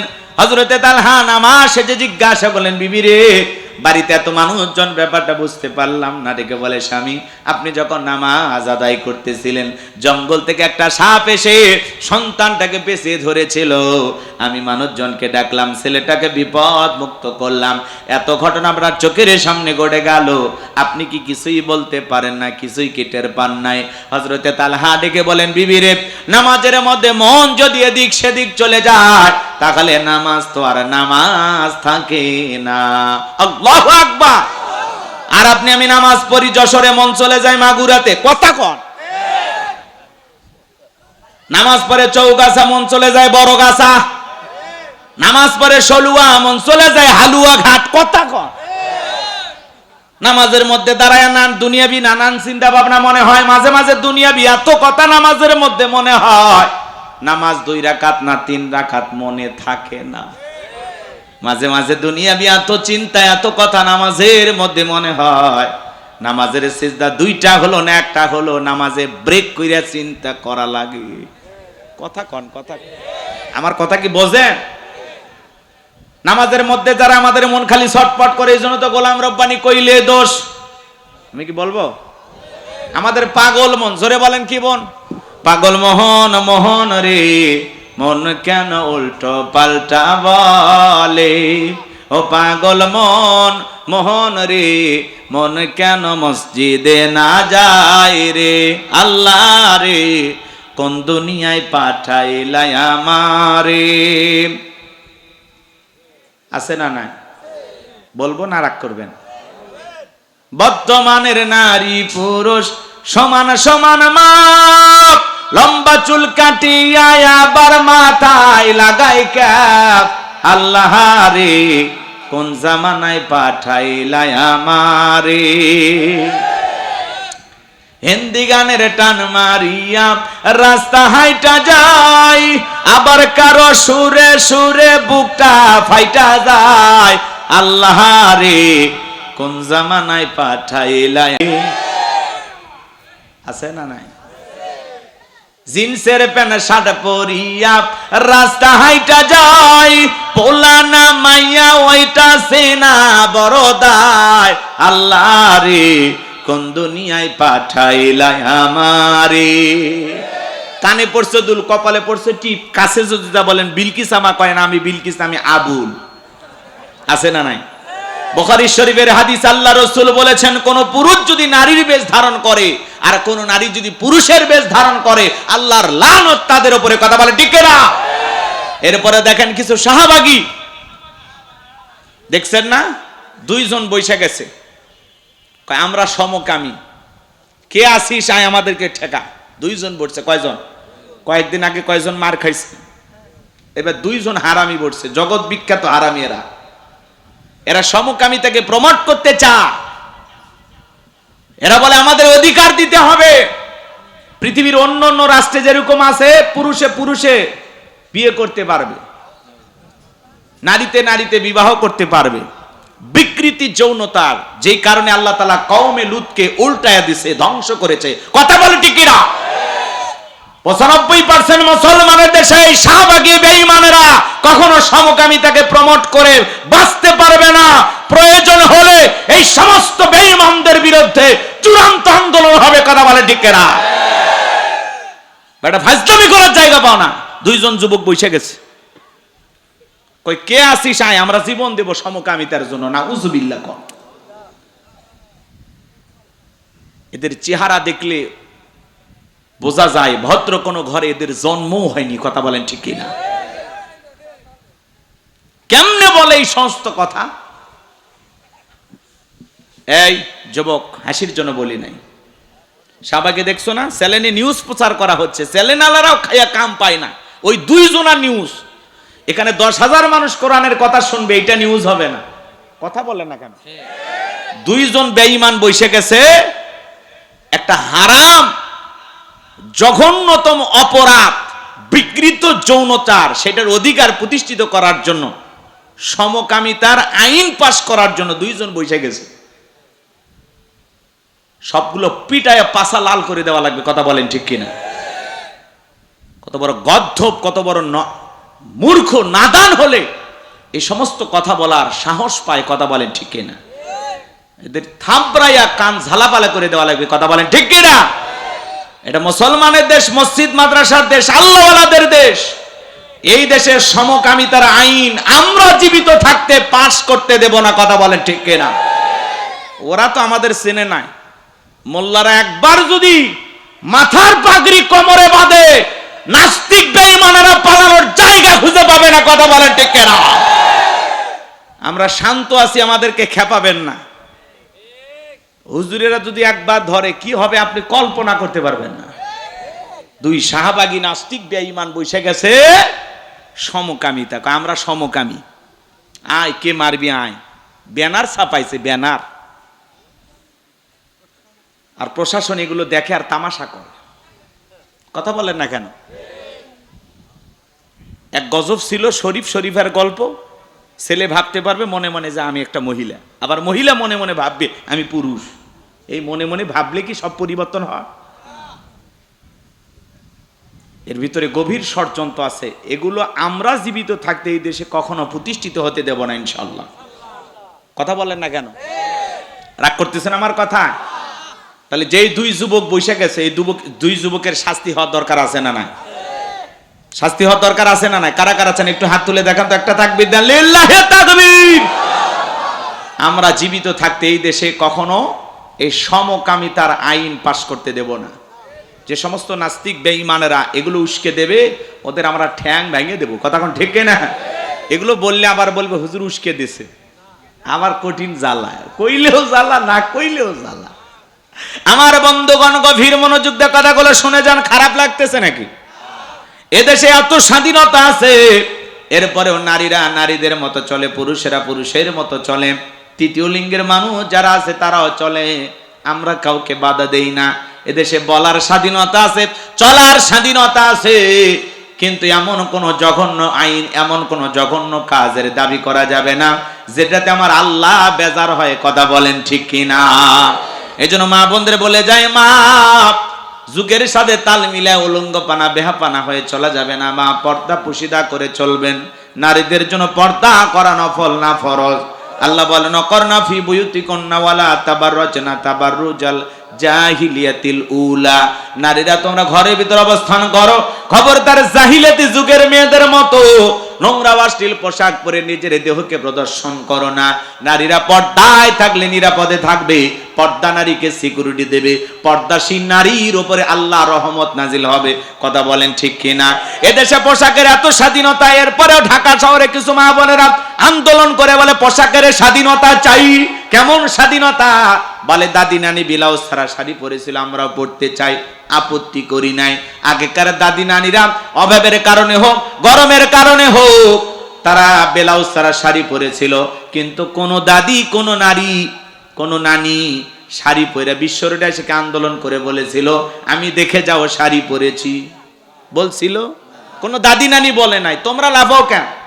এরা ব্লাউজ ছাড়াই এমন কায়দায় শাড়ি পরেছে, পুরো পিঠটা ফাঁকা রাখছে, মনে হয় আর্জেন্টিনা আর ব্রাজিলের ফাইনাল ম্যাচ হবে, কথা বলেন ঠিক কিনা? এরা পোশাকের স্বাধীনতার নামে এদেশে অশ্লীলতাকে প্রমোট করতে চায়, উলঙ্গপানা বেহাপানা ছাড়াই দিতে চায়। আমরা মুসলমানেরা জীবিত থাকতে আমাদের সন্তানদেরকে, ভবিষ্যৎ প্রজন্মদেরকে এইভাবে ধ্বংস হতে দেয়া যাবে না, কথা বলেন ঠিক কিনা? এই জন্য নারীদেরকে পর্দায় রাখবেন, বিশেষ প্রয়োজনে বাহিরে গেলে মা ঢিলা ঢালা বোরকা পরবেন, হাত মোজা পা মোজা লাগাবেন মা, নিজের রূপ সৌন্দর্য ঢেকে রাখবেন মা। আপনার রূপ সৌন্দর্য দেখার পৃথিবীতে একজন পুরুষ, তার নাম হলো স্বামী। স্বামীর সামনে যত সাজুগুজু করবেন কোনো বাধা নাই মা। আপনার স্বামীর সামনে আপনি সব সৌন্দর্য প্রদর্শন করতে পারবেন। প্রত্যেকটা নারীর উচিত তার সৌন্দর্য দিয়া তার স্বামীকে খুশি রাখা, কথা বলেন ঠিক কিনা? কিন্তু ওরা স্বামীর সামনে সাজে না, সাজে মার্কেটে গেলে, বিয়ের বাড়ির দাওয়াত পাইলে, বাপের বাড়িতে গেলে, কথা কয় স্বামীর সামনে সিরা থ্রি পিস পরে চাকরানির মতো ঘুমায়। সারাদিন বাড়ির কাজ কাম করে এমন অবস্থা, শরীর থেকে গন্ধ বের হয়, কথা কন না কে? এই জন্য নারী জাতিকে বলতেছি, মা রাতের বেলায় ঘুমানোর আগে নিজেকে পরিপাটি করে সুন্দর করে পরিষ্কার পরিচ্ছন্ন করে বাড়ির সবচাইতে নতুন জামাটা পইরা স্বামীর জন্য রাতের বেলায় এসে যে অপেক্ষা করবেন, যাতে আপনার বল্টুর বাপ বাড়িতে আসার সঙ্গে সঙ্গে দরজা খোলা মাত্র একটা সুন্দর করে মুচকি হাসি দিয়ে সালাম দেবেন। আপনার স্বামী সালামের জবাব দিয়ে যেন হা করে তাকায় থাকে আর বলে, তুমি কে? কয়, চেনো না, আমি তোমার বল্টুর মা। কেমনে চিনবো? নতুন নতুন লাগতেছে। কয়, বিউটি পার্লার থেকে সাজছ। কয়, না, তোমার জন্য সেজে আসি। এমন কায়দায় সেজে থাকবেন মা, যাতে আপনাকে দেখে আপনার স্বামী খুশি হয়ে যায়, দিলের ভিতরে ভালোবাসা জাগ্রত হয়। কথা বলেন ঠিক কিনা? নারীদেরকে নিয়ে একটু আলোচনা করা যাবে বাজান, সামনের দিকে যায়। আমি যে কথা বলতে চাচ্ছিলাম, তাহলে নামাজের মধ্যে দাঁড়ায়া আমাদের মন খালি এদিক সেদিক যায়। কথা কন, যায় না? নামাজের ব্যাপারে আমরা বড্ড তাড়াহুড়ো করি। এক চাচা আমি এত তাড়াহুড়ো করে ওযু করছে, এক ঠ্যাং না ধুয়ে চাচা মসজিদে ঢুকছে। টাইসালা মসজিদ পিছলা খায়, চাচা একদিক লঙ্গি একদিক, তাও বলে আল্লাহু আকবার। মানুষ বলে, চাচা আগে লঙ্গি ঠিক করেন, কারণ আগে জামাত ধরি। আছে না নাই? নামাজের ব্যাপারে দাঁড়ায় আমরা বড্ড তাড়াহুড়ো করি। এই জায়গা আল্লাহ রাব্বুল আলামিন বলেন, আল্লাযীনা হুম ফি সালাতিহিম খাশিউন। আমার আল্লাহ বলেন, যারা নিজেদের সালাত বিনয়ের সহিত, নম্রতার সহিত, আল্লাহর ভয় নিয়ে আদায় করে। কার ভয়? কার ভয়? একটা রাষ্ট্রপতি প্রধানমন্ত্রীর সামনে যদি যান, কি করবেন? কি করবেন? কেমন হয়ে দাঁড়াবেন? কেমন হয়ে? ভদ্র হয়ে দাঁড়াবেন না? কথা বলেন ভাই। রাষ্ট্রপতি প্রধানমন্ত্রীর সামনে যা ভদ্র হয়ে দাঁড়াইতে, শুধু ভদ্র হয়। স্বাস্থ্যমন্ত্রী আজকে প্রধানমন্ত্রী তারেক রহমানের সামনে যায়, এমন প্রশংসা শুরু করছে, উনি বাধ্য হয়ে বলতেছেন যে একটু প্রশংসা কম করেন। কথা হয় না? তারেক রহমানের এই আচরণটা আমার কাছে ভালো লাগে, যে অতিরঞ্জিত কেউ যদি কিছু করতে চায়, উনি এটা বাধা দেয়, তাকায় তাকায় দেখে না, তালিও দেয় না। কথা বলে না কেন? পুরুষ প্রধানমন্ত্রী জনাব তারেক রহমান স্বাস্থ্যমন্ত্রীকে বলতেছি, প্রশংসা একটু কি করেন, কম করেন। এত তেলবাজি দিলে পুরো সংসদ তেলে ভেসে যাবে। কথা কর ঠিক কিনা? তো জনাব তারেক রহমানকে ধন্যবাদ জানাই যে আপনি যে বলছেন যে আমার প্রশংসা কম করেন, এত প্রশংসা করার দরকার নেই। স্বাস্থ্যমন্ত্রী আবার বলতেছে, আপনি যে কাজ করছেন প্রশংসার তেমন কিছুই কই নাই, কেবল শুরু করছি। এই তেলবাজদের জন্য দেশের ভালো নেতাগুলো আর ভালো থাকতে পারে না। কথা বলেন না কেন ভাই? এত তেল দেয়া লাগবে কেন? হ্যাঁ, এই জন্য তো তেলের দাম বেড়ে গেছে আজকে। কথা ঠিক, তেলের দাম বেড়ে গেছে। তো ওনার এই বিষয়গুলো আমার ভালো লাগে। এর আগে কয়েক নেতা গেছে, পা ধরে সালাম করবে, উনি ঠেলে দিছে, না না না, এটা আমি পছন্দ করি না, সরে যান সরে যান, সরাইয়া দিছে। অতি ভক্তি চোরের লক্ষণ। কথা কয়, বেশি ভক্তি কইরা তো বিগত 16 বছরের প্রধানমন্ত্রীকে হযরত হাসিনা একে তাড়াইয়া দিছে। কথা কন নাকি আপনারা? ওই বেশি প্রশংসা। ব্যবসায়ী এসে কয়, আপনি থাকেন কিয়ামত পর্যন্ত, ম্যাডাম বারবার দরকার। এখন ম্যাডামের জন্য আর কেউ আফসোস করে। ওই একই ব্যবসায়ী এখন তারেক রহমানের কাছে যা বলে, আপনি এসেছেন, আমাদের ভাগ্য খুলবে, উন্নয়ন হবে। ওরে বাবা, তেল মাছ। কথা কি বুঝতে পারছেন? এই দেশের তেলের উপরই চলতেছে, সব জায়গায় তেলবাজি। রাগ করতেছেন আপনারা? বিরক্ত হয়েছে? এই বেশি তেলের কারণে 16 বছরে যারা ছিল ওরা ভাইসে গেছে, খালি তেলের কারণে। কথা কি বুঝতে পারতেছেন? এই জন্য এই তেলবাজির বাংলাদেশ আর চলতে দেয়া যাবে না। এত তেলবাজি দিলে তেলের দাম এমনি বেড়ে গেছে, আরো বাড়বে। অতএব সাবধান। তারেক রহমানকে ধন্যবাদ দেয়া যায় এই জন্য যে বেশি প্রশংসা করলে তাদেরকে থামায় দেবেন। থামো বেটা, এত প্রশংসা কিসের? কি কাজ করছি? ক্ষমতায় আসলাম তো 2 মাস, কিসের প্রশংসা করো? কি এমন কাজ করছি প্রশংসা পাওয়ার মতো? কথা কি বুঝতে পারছেন? এভাবে থামায় দিতে হবে, তাছাড়া তেল দেওয়াই চলবে। সম্মানিত ভাইয়েরা, আমার কথাই মনে হয় বিরক্ত হয়েছেন আপনারা। তাহলে বাজান, একটা রাষ্ট্রপতি প্রধানমন্ত্রীর সামনে দাঁড়ালে যতটা নম্র ভদ্র বিনয়ী হয়ে দাঁড়াবেন, যাতে প্রধানমন্ত্রী রাষ্ট্রপতির সাথে বেয়াদবি না হয়। একটা রাষ্ট্রপতি প্রধানমন্ত্রীর সাথে যত নম্র ভদ্র হয়ে দাঁড়াবেন, তার চেয়ে কোটি কোটি গুণ বেশি নম্র ভদ্র বিনয়ী হয়ে নামাজের সময় দাঁড়াইতে হবে। কথা বলেন ঠিক কিনা? এইজন্য আল্লাহ রাব্বুল আলামিন বলেন আল্লাযীনা হুম ফি সালাতিহিম খাশিউন। আমার আল্লাহ রাব্বুল আলামিন বলেন যারা নিজেদের সালাত বিনয়ের সহিত নম্রতার সহিত আল্লাহর ভয় নিয়ে খুশু খুজু ভাব নিয়ে আদায় করে। আপনি আমি যখন নামাজে দাঁড়িয়ে যাব, ও যশোরের মুসলমান ভাইয়েরা, মনে মনে খেয়াল করবেন আমি নামাজ আদায় করতেছি, আমার আল্লাহ আমাকে দেখতেছেন। আমি নামাজ আদায় করতেছি আর মনে মনে খেয়াল করব আমার আল্লাহ আমার সামনেই দাঁড়িয়ে আছেন। আল্লাহু আকবার। ফাঁসির আসামি যেমন জীবনের শেষ মনে কইরা 2 রাকাত নামাজ আদায় করে, আপনি জহরের নামাজ আদায় করবেন আর মনে মনে খেয়াল করবেন এই জহরের নামাজ আমার জীবনের শেষ নামাজ, আমি আসর পর্যন্ত নাও বাঁচতে পারি। এরকম আল্লাহর ভয় নিয়ে নামাজ পড়ার দরকার আছে না নাই? আল্লাহর ভয়ে আল্লাহকে রাজি খুশি করার জন্য শুধু এদিক 7 দিন পরে জুমার 2 রাকাত পড়লে হবে না। বাংলাদেশে জুমার নামাজ মসজিদ ভাঙে 2 তালা 3 তালা করা হয়। ফজরের নামাজের সময় এক কাতার মুসল্লিও পাওয়া যায় না। কথা বলেন ঠিক কিনা? শুধুমাত্র আল্লাহকে রাজি খুশি করার জন্য কারা কারা 5 ওয়াক্ত নামাজ আদায় করবেন? 2টা হাত তুলে মালিককে দেখান। আল্লাহ আমাদের সবাইকে 5 ওয়াক্ত নামাজি বানায় দেন। চিল্লায় কোন আমিন। আর একটু জোরে বলেন আমিন। আত্মা মানে এইবার মুমিন বান্দার 2 নাম্বার গুণাবলী। যুবক রেডি হও, এরপরই স্যার আসতেছে আস্তে আস্তে। 2 নাম্বার গুণাবলী ওয়াল্লাযীনা হুম আনিল লাগবি মুরিদুন।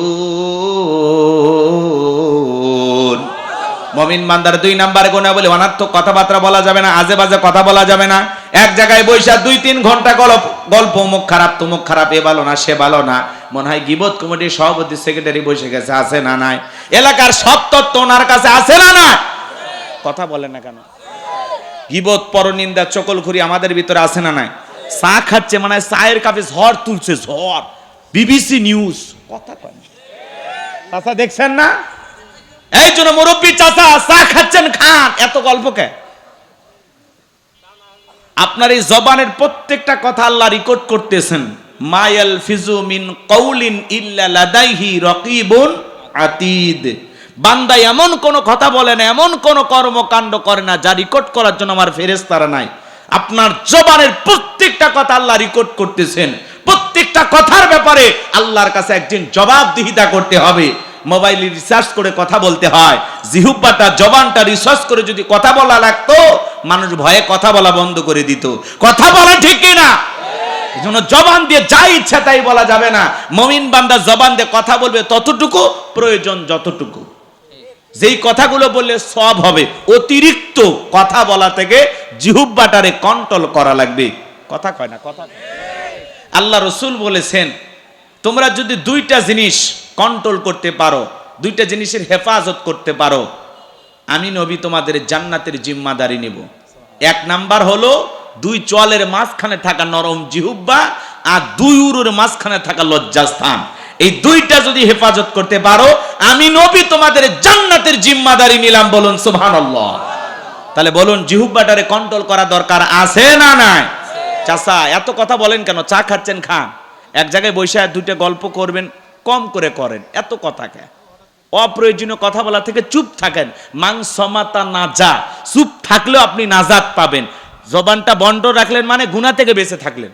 কথা কয় না কে? পারবো তো ইনশাআল্লাহ? ভাই আমি তো তাফসিরুল কোরআন মাহফিল ভেবে তাফসির ভিত্তিক আলোচনা করতেছি। কারণ কার কেমন লাগতেছে ওটা দেখার দরকার নাই। 5 জন মানুষও যদি আমার আলোচনা বোঝে আলহামদুলিল্লাহ। ভাইরাল বক্তা তো অনেকে আসে দেখার জন্য, আর কয় হুজুর আপনার ওয়াজ আমার পকেটে। কি করবেন? কিচ্ছু করার নাই। রাগ করতেছেন? তাহলে এই দিক 2 নাম্বার গুণাবলী, জবান দিয়ে সে কথা বলবো যে কথা বললে সব হয়, অনর্থক কথাবার্তা বলবো না। মুমিন বান্দার 2 নাম্বার গুণাবলী, মুমিন বান্দার টাকা পয়সা হলে মুমিন বান্দা অনর্থক কাজ করবে না। মুমিনের টাকা দিয়ে সিনেমা হল হবে না, যাত্রা গানের আয়োজন করবে না, গানের কনসার্ট দেবে না, মদের বার দেবে না, সিনেমা হল বানাবে না। মুমিনের টাকা হলে মুমিন মসজিদ বানাবে, মাদ্রাসা বানাবে, ঈদগাহ মাঠ বানাবে, কবরস্থান বানাবে, রাস্তার মধ্যে ফলের গাছ লাগায় দিবে, পুকুরের ঘাট বানায় দিবে। মুমিনের টাকা দিয়া ভালো কাজ হবে। এটা জাহিদুল ইসলাম ভাই লক্ষ লক্ষ টাকা প্রবাসী ভাইদের কাছ থেকে নিয়ে আসছে ভালো কাজের জন্য, নিজেও দিয়েছেন। কথা কন না কেন? আবার ওনার বাড়িতে মেহমানদারি করাইতেছেন। এই যে হাজার হাজার টাকা খরচ করতেছেন কেন? উদ্দেশ্য ভালো না খারাপ? কথাকে বোঝেন নাই? এই যে সমস্ত ভাইয়েরা হাফেজ সাহেবকে গিফট দিলেন, কেন? ভালো কাজে টাকা ব্যয় করছেন। কথা বোঝেন? যাত্রার প্যান্ডেলে নর্তকীর নাচ দেখে টাকার বান্ডিল ছুঁড়ে মারে, কথা কয়। আর হাফেজে কোরআন হাফেজ হয়েছে সম্মানেতে, কেউ গিফট দিয়েছে টাকা পয়সা বিভিন্ন কিছু, তারে হাদিয়া দিলেন, খুশি হয়েছেন কে? কথাকে বুঝতে পারতেছেন? আপনার সম্পদ যা আছে, টাকা পয়সা যা আছে, ব্যয় হবে ভালো কাজে। এজন্য মুমিন বান্দার 2 নাম্বার গুণাবলী, মুমিনের টাকা হলে মুমিন মসজিদ মাদ্রাসা বানাবে, ঈদগাহ মাঠ বানাবে, কবরস্থান বানাবে, ভালো ভালো কাজে টাকা ব্যয় করবে। কথা বলেন ঠিক কি না? মুমিন বান্দার 2 নাম্বার গুণাবলী, মুমিন বান্দা এই কান দিয়ে অনর্থক আজে বাজে গান বাদ্য শ্রবণ করবে না। যুবক রে, কানের ভিতর ইয়ারফোন লাগায় গান শোনো, রূপবানে নাচে কমর দোলাইয়া, আল্লাহর ফেরেশতারা কবর এনে পিটাবে ঝোলাইয়া ঝোলাইয়া। আল্লাহ কান গান শোনার জন্য দেয় নাই। সিরাজগঞ্জের এক যুবক কানের ভিতর ইয়ারফোন লাগাইয়া রেল লাইনে হেঁটে যাচ্ছে, ট্রেন এসে ধাক্কা মেরে 3 টুকরা করে থুয়ে গেছে। মরার পরেও কানের ভিতর ইয়ারফোন লাগানো ছিল। এখন কবরে যা, ফেরেশতারা তোর জায়গা মতো বাদ্যযন্ত্র বাজাবে। কথা বলেন ঠিক কিনা?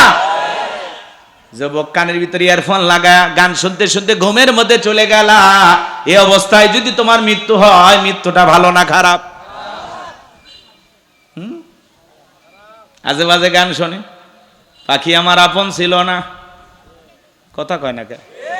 কত উল্টা পাল্টা গান যুবকের। এই থামো, শিল্পী খুঁজে পাওয়া যাচ্ছে না, ফেটে যাচ্ছে। শিল্পী কাকে খোঁজো? হ্যাঁ, কত আজে বাজে গান যুবকদের। যাই হোক বাজান, বলতে গেলে রাগ করবেন, সামনে যাই, একটু অপেক্ষা করেন। বিরক্ত হয়েছেন আমার কথা? আগের শিল্পীও না, আগের গানও না। এই চাচারা আগে গান শুনছেন না? পরের জায়গা পরের জমি ঘর বানায় আমি রই, আমি সেই ঘরের মালিক নই। গানের মধ্যে অর্থ ছিল, পোজা ছিল। কথা বলেন। কি শিল্পী আব্দুল আলিম, কি গান, গানের কি সাইজ, গানের অর্থ আছে। আর এখনকার গান আজে বাজে। শিল্পী তার সেরা নাম দিচ্ছে ব্যান্ডের শিল্পী। চুলগুলো মহিলার মতো, গিটার হাতে নিয়ে তেরা বেকা লাফাচ্ছে, আছে না? কই সকাল বেলা দেখা হলো, বিকেল বেলা হারালে, এটা বলে গান। কুত্তের মতো ঘেউ ঘেউ করতেছে বলে গান। শিল্পীও পাগল, যারা শোনে এরাও পাগল। কথা কোন ঠিক কিনা? বৈশাখ দেখছেন না? বৈশাখের গান দেখছেন? বৈশাখ পালন করবে যা গান করতেছে আর লাফিচ্ছে। কিসের গান? খালি বাদ্য আর বাদ্য, আর ওপর দিকে লাফ মারা নিচে পড়ে। এটা বলে শিল্পী। এরা আহত শিল্পী, প্রতিবন্ধী শিল্পী। কথা কন ঠিক কিনা? গান পারে না, খালি মানে কুত্তা ভুগিচ্ছে, এটা যে বোঝা যাচ্ছে। এরা শিল্পী নামের কি? হ্যাঁ, এর চাইতে হিরো আলমের গলা ভালো। রাগ করতেছেন নাকি আপনারা? তা আল্লাহ জানো এরকম গান আমাদের জবানে, আমাদের জিহ্বায় যেন না আসে। কথা বলে ঠিক কিনা? কবির ভাই অনেক গান শুনেছে, আমি আর গান শোনাবো না। রাগ করতেছেন মনে হয় আপনারা? তাহলে মুসলমান যুবক কানের ভিতর ইয়ারফোন লাগায় গান শোনা যাবে না। হক্কানি উলামায়ে কিরামদের বয়ান শুনতে হবে, ইসলামী সঙ্গীত শুনতে হবে, কোরআন তেলাওয়াত শ্রবণ করতে হবে। মুসলমান এই কান দিয়া ভালো ভালো কথা শ্রবণ করবে। তাহলে মুসলমান বান্দা, এদিকে খেয়াল করেন, মুমিন বান্দার 2 নাম্বার গুণাবলী, জবান দিয়ে সে কথা বলবে যে কথা বলে সব হয়, সমাজে সেই কাজ চালু করবে যেইটা করলে সব হয়, কান দিয়ে সেইটা শ্রবণ করবে যেইটা শুনলে সব হয়। এক কথায় সব আছে যেখানে, জোরে সব আছে যেখানে, আর গুনাহ আছে যেখানে। ভালো কথা বলবো, ভালো কাজ করব, ভালোটা শুনবো, মন্দ কথা বলবো না, মন্দ কাজ করব না, মন্দটা শুনবো না। কথা ক্লিয়ার? একদম পরিষ্কার। এইবার 3 নাম্বার গুণাবলী। আবার ভয় পাচ্ছেন নাকি? 3 নাম্বার গুণাবলী বলবো বলবো। মুমিন বান্দার 3 নাম্বার গুণাবলী, ওয়াল্লাযীনা হুম লিয-যাকাতি ফাইলুন। মুমিন বান্দার 3 নাম্বার গুণাবলী, আল্লাহ যদি মুমিন বান্দাকে নিসাব পরিমাণে সম্পদের মালিক বানায় দেয়, মুমিন বান্দাকে আল্লাহ যদি ধনী বানায় দেয়, মুমিন বান্দা সক্রিয়ভাবে হিসাব করে করে বছরে কয় লাখ টাকার, কয় হাজার টাকা যাকাত আসবে, কয় কোটি টাকার, কয় লাখ টাকা যাকাত আসবে, মুমিন বান্দা সক্রিয়ভাবে হিসাব করে করে বছরে একবার যাকাত দেবে। কার ভয়ে? যাকাত দেওয়া নফল না ফরজ? যাকাত আসছে দারিদ্রতা বিমোচন করার জন্য, অভাব মুক্ত সমাজ রাষ্ট্র দেশ গড়ার জন্য। যাকাত আসছে রাস্তার এই পারে 10 তলা এই পারে গাছতলা তার ব্যবধানকে দূর করার জন্য। যাকাত আসছে পথে পড়ে থাকা অসহায় মানুষের মুখে হাসি ফুটায়া তাদের অধিকার প্রতিষ্ঠিত করার জন্য। যত নেতা ক্ষমতায় যায় প্রত্যেকটা নেতা বাংলাদেশের মানুষকে স্বপ্ন দেখায় দারিদ্র মুক্ত ক্ষুধা মুক্ত বাংলাদেশ গড়ব। এ কথা কন না কে? 54 বছরে সব নেতাই স্লোগান দিয়েছে। কথা কি বুঝছেন? 11টা প্রধানমন্ত্রী আপনারা পেয়েছেন, এইবার ভোট দিয়ে পাইছেন 12টা প্রধানমন্ত্রী। আগে কইলাম, কথা কি বুঝছেন? আমার দিকে তাকান, খারাপ লাগতেছে? প্রত্যেকটা নেতা আমাদেরকে স্বপ্ন দেখায় আমরা দারিদ্র মুক্ত ক্ষুধা মুক্ত বাংলাদেশ গড়ব। নেতা এটা যদি সত্যি আপনার মনের কথা হয়, তাহলে আমাদের সমাজের অর্থনীতি যাকাত ভিত্তিক না সুদ ভিত্তিক? সুদ ভিত্তিক অর্থনীতি হালাল না হারাম? এই হারাম অর্থনীতি দিয়া করছেন কালে বাংলাদেশকে কোন নেতা দারিদ্র মুক্ত করতে পারবে না। নেতা আপনি যদি সত্যি বাংলাদেশকে দারিদ্র মুক্ত করতে চান, তাহলে সুদ ভিত্তিক অর্থনীতিকে লাথি মেরে যাকাত ভিত্তিক অর্থনীতি চালু করতে হবে। যাকাত ভিত্তিক অর্থনীতি হলো হালাল, এটা আল্লাহর দেয়া পদ্ধতি। কথা কন। যাকাত ভিত্তিক অর্থনীতি চালু করে একটা যাকাত মন্ত্রণালয় চালু করতে হবে। আর এই মন্ত্রণালয়ের দায়িত্ব দেশের বিজ্ঞ ইসলামিক স্কলার দিনের দায়ী আলেমদের কাঁধে দেওয়া লাগবে। ওই গমসুর ডালচুর বিকাশের টাকা দেশের টাকা বিদেশে পাচার করে এমন দুর্নীতিবাজদেরকে দায়িত্ব দেওয়া যাবে না। যাদের পিছনে স্লোগান দেন বল্টু ভাইয়ের চরিত্র ফুলের মতো পবিত্র, নামাজ পড়া 1 ওয়াক্ত, গাঁজা খায় 5 ওয়াক্ত, গুমচুরিতে বাঁকা ভক্ত, শয়তানের 1 নাম্বার ভক্ত, হুজুর যেন খুবই শক্ত, চুষা খাই গরিবের রক্ত। কথা বলেন ঠিক কিনা? ওদেরকে দায়িত্ব দেওয়া যাবে না। শোনেন, আলেমদের দায়িত্ব দেওয়া লাগবে। আলেমেরা কি করবে? এদেশের সমস্ত ধনীদের তালিকা করবে।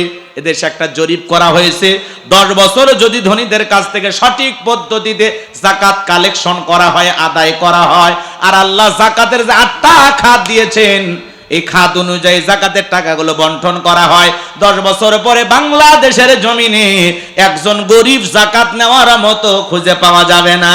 চিৎকার মেরে বলুন আল্লাহু আকবার। তাহলে আলেমেরা কি করবে? ধনীদের তালিকা করবে। এদেশের অধিকাংশ ধনী হিসাব করে যাকাত দেয় না। কথা কর না কেন? ওনার যাকাতের চেয়ে 1 কোটি টাকা কোনো মতে 5-10 লাখ টাকা যাকাত দিয়া নিজের 90 লাখ নিজেই মারিয়া খায়। উনি ধনী মানুষ, যাকাত আছে 10 লাখ, 2-3 লাখ টাকা দিয়া নিজের 6 লাখ নিজেই মেরে খায়। আর দেশের ধনীরা পাইছে যাকাত মানে শাড়ি লুঙ্গি, এমন লুঙ্গি কিনে দেয় 200 টাকা দাম, পরে থাকলে ওর জান্নাত জাহান্নাম সব বোঝা যায়। এমন শাড়ি দেয় 300 টাকা দাম, ধুয়ে দিলে শাড়ি না মশারি খুঁজে পাওয়া যায় না। এই ধনী, এই শাড়ি তোর বউরে পরাবি। কথা কন। নিজের পরনে 1000 টাকা 1200 টাকার আমানত শাল লুঙ্গি, প্রিন্স লুঙ্গি। কথা কন না কেন? বাদশা লুঙ্গি, ভালো লুঙ্গি। নিজের বউরে টাঙ্গাইলে শাড়ি, বেনারসি, কত ধরনের শাড়ি কিনে দেয়। আর গরিবকে দেয় 300 টাকা দামের যাকাতের শাড়ি। আছে না নাই? যাকাত মানে শাড়ি লুঙ্গি না, আর দিলেও মান সম্পূর্ণ কাপড় দেওয়া লাগবে। হযরত ওমর ফারুক দেখে বলেন, তোমরা যাকাতের অর্থ এমন ভাবে দাও যাতে ওই ব্যক্তি যাকাতের জন্য আর কার দুয়ারে হাত না পাতে। এই ছেলেটা বেকার বসে আছে, ওরে যাকাতের 1-1.5 লাখ টাকা দিয়ে 16 বাজারে দোকান ধরায় দেন, 5-7 বছর ব্যবসা কইরা ওই ছেলে নিজেও ভবিষ্যতে যাকাত দেবে। কথা বলেন ঠিক কি না? এই ছেলেটা বেকার বসে আছে, ওরে যাকাতের 1-1.5 লাখ টাকা দিয়ে একটা অটো ভ্যান, রিক্সা, লসিমন করিমন কিনে দেন, আলম সাধু কিনে দেন। আলম সাধু চেনেন না? ভাষা ঠিক আছে তো? রাগ করতেছেন? দৈনিক 500-700 টাকা ইনকাম করার ব্যবস্থা হলো, ছেলেটার বেকার থাকলো না। বিধবা নারী গেছে, শাড়ি দিয়ে কি লাভ? সেলাই মেশিন দেন, 2টা ছাগলের বাচ্চা কিনে দেন, 2টা গাভী গরু কিনে দেন, এগুলো লালন পালন করে ভাগ্যের চাকা ঘুরাবে। যাকাতের অর্থ দিয়ে মানুষের কর্মস্থানের ব্যবস্থা হবে। কথা বলে ঠিক কিনা? যাকাত দিলে দেওয়ার মতো দেওয়া। এইদিকে তাকান, আলেমেরা কি করবে? যে কথা বললাম তামাম সমস্ত ধনীদের তালিকা করে বলেন, আপনার ব্যাংকে কত টাকা, বইয়ের অ্যাকাউন্টে কত, গোপন সিন্ধুকে কত, বালুসের নিচে কত, এখানে সেখানে সাদা কালো কত। আপনার যাকাতের চেয়ে 2,75,72,500 টাকা ধনী যাকাত দেবে না, যাকাত আদায় করা হবে। আল্লাহু আকবার বলেন। 2 মিনিট একটা ঘটনা বলি। মূসা আলাইহিস সালামের নাম শুনছেন? বলবো? আল্লাহ নবী মুসা আলাইহিস সালাম কারণকে যা বলে, কারণ তোরে যাকাত দিতে হবে। কারণ ডেকে বলে, পয়গাম্বার আমি যাকাত দিতে পারবো না। মুসা আলাইহিস সালাম ডেকে বলে, যাকাত না দিলে যাকাত আদায় করা হবে। আল্লাহু আকবার। নবী মুসার রাগ কম না বেশি? যে নবী রেগে গেলে মাথার টুপি ভেদ করে চুল খাড়া হয়, আজরাইলকে পর্যন্ত থাপ্পড় মারে। চিন্তা করেন কত সাহসী নবী। কাক চর মারছে?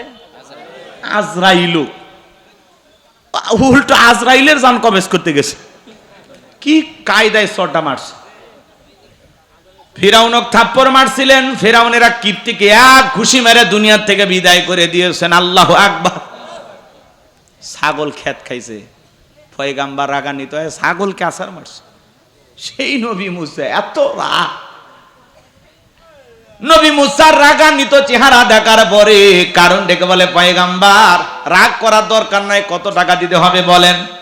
মুসা আলাইহিস সালাম ডেকে বলেন, শতকরা 2.5% দিতে হবে।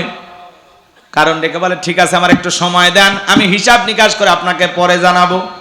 এ বাজান গো আমার, এই কারণকে আল্লাহ এত সম্পদ দিয়েছিল, 70টা উট লাগতো চাবি বহন করতে।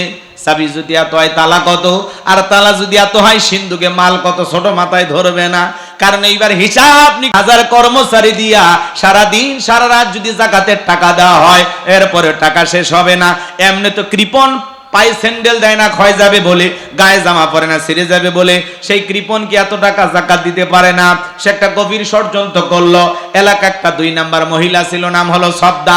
সবদা নামের পতিতার কাছে যা বলে, সবদা রে তোরে 2 বস্তা টাকা দেব, অ্যাডভান্স হিসেবে আজকে 1 বস্তা টাকা দিলাম, আর আগামীকালকে সাক্ষী দেওয়ার পরে আর 1 বস্তা টাকা দেব।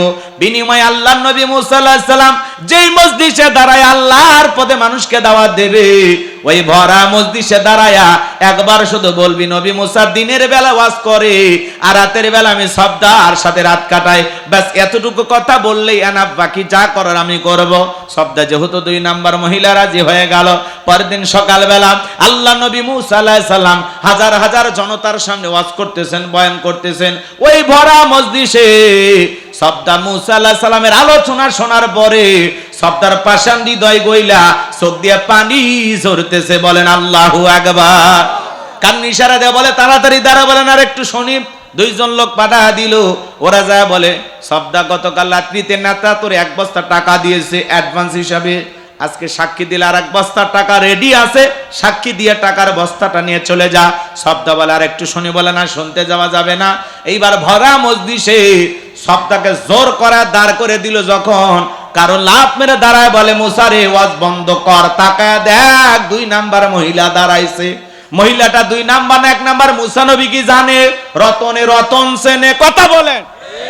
আজও যখন আলেম ওলামা মসজিদের মেম্বারে দাঁড়ায়, সুদের কথা বলে, ঘুষের কথা বলে, আল্লাহর আইনের কথা বলে, তাফসীর মাহফিলে হক কথা বলে, এক শ্রেণীর লোক ডাইরেক্ট বলে, হুজুর আপনার ওয়াজ বন্ধ করেন, আপনার ওয়াজ লাইন ছাড়া। হুজুরের ওয়াজ লাইন ছাড়া না, আলেমদেরকে কথা বলতে বাধা দেয় যারা, ওরাই হলো তার সেরা। আমার বাংলার জমিনে রাত 12টার পরে বাণিজ্য মেলার নামে, বৈশাখের মেলার নামে রাত 12টার পরে নর্তকীর গায়ে একটা কাপড় থাকে না, ওখানে 144 জারি করা হয় না।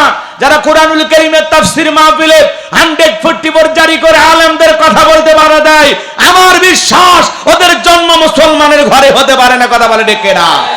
যারা এই কোরআনের কথা বলতে বাধা দেয়, ওরা টাটকা আবু জেহেল। কথা বলে ডেকে না। এই জন্য মুসলমান হক কথা বলতে হবে, বাতিলের চোখ রাঙানি থেকে ভয় পাওয়া যাবে না। আমরা মুসলমান সিংহের জাতি, বীরের জাতি, কাপুরুষের জাতি নই।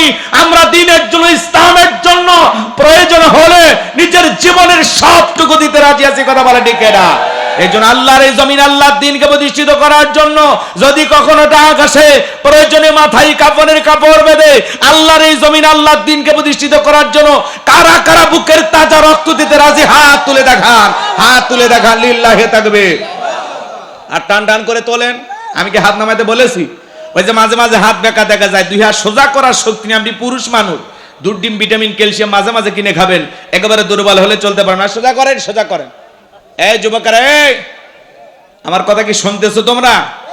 তাহলে এই মহিলা দাঁড়ায় গেছে কার বিরুদ্ধে? সাক্ষী দেওয়ার জন্য, মূসা নবীর বিরুদ্ধে। ঘটনাটা কি বলবো? এরপরে কিন্তু যুবক আর যুবতীর আলোচনা করতে চাইছি। ওদের জন্য 10টা মিনিট আলোচনা করার দরকার আছে না নাই? ওদের একটা হক আছে না? না, মুরব্বী হিসাবে, যুবক হিসাবে আপনারা বলেন ওদের হক আদায় করার দরকার আছে? হাতটা টান টান করে তোলেন। আমার ভাইয়ের, আমি জানি আমার কবির বিন সামাদ ভাই আপনাদের কাছে চেয়েছেন, আপনারা দিয়েছেন। আমি মুসাফির, প্রায় 250 কিলোমিটার দূরে থেকে আপনাদের মাহফিলে আসছি। এই দীর্ঘ পথ, ভাঙ্গা চাঙ্গা রাস্তা পারি হয়ে কর্তৃপক্ষের ভাইদের একটু অনুরোধ যে হুজুর আপনি বললে হয়তো বা মুসাফিরের হাত অনেকে মাদ্রাসার জন্য দেবে ভাই, এজন্য শুধুমাত্র আপনাদের কাছে আমার চাওয়া, এই বাম হাতটা না আমার ডান হাতটা তুলে রাখেন। আল্লাহ বলেন, এদিক আমার দিকে তাকান, ইন্নাল্লাহা আশতারা মিনাল মুমিনিনা আনফুসাহুম ওয়া আমওয়ালাহুম বিআন্না লাহুমুল জান্নাহ। সূরা তাওবার 111 নম্বর আয়াতে আল্লাহ রাব্বুল আলামিন জানিয়ে দিলেন, নিশ্চয়ই মুমিন বান্দাদের জান মাল আমি আল্লাহ ক্রয় করে নিয়েছি, বিনিময়ে দেব জান্নাত। বলুন সুবহানাল্লাহ। তাহলে বলেন আপনার আমার জীবনের মালিক কে? এই যশোরের যুবকেরা ভালো করে বলো, এই জীবনের মালিক কে? প্রেম করবার প্রেমিকাকে পার্কে নিয়ে যা ডায়লগ দিবা, এ জীবন তোমার, তুমি শুধু আমার। ওরে হাইব্রিড যুবক, এই জীবনের মালিক কে? আপনার আমার সম্পদের মালিক কে? আল্লাহর দেয়া জীবন, আল্লাহর দেয়া সম্পদ আল্লাহর পথে খরচ করতে রাজি আছেন তো মুসলমান? রাজি আছেন তো ইনশাআল্লাহ? তাহলে ডান হাতটা পকেটের ভিতর ঢুকে দিয়েছে, যা পারেন যতটুকু পারেন। আমি বলতে চাই একটা কথা মুসাফির হিসাবে, এই যে পা, আপনার এদিক তাকান, আমার এটা কি হাত, আর আপনাদের পা আছে না নাই? মুসাফির হিসাবে দুইটা হাত আপনাদের পায়ে রেখে অনুরোধ করলাম, টাকা দেন আর না দেন দয়া করে আলোচনাটা শুনে যান। কথা কি বুঝতে পারছেন? একটু অনুরোধ করতেছি বাজান, দয়া করে কেউ উঠবেন না, টাকা দেন আর না দেন উঠবেন না ইনশাল্লাহ। পরিবেশটা নষ্ট করবেন না। যুবকেরা যাবে, ছেলেপেলে কই বাবা?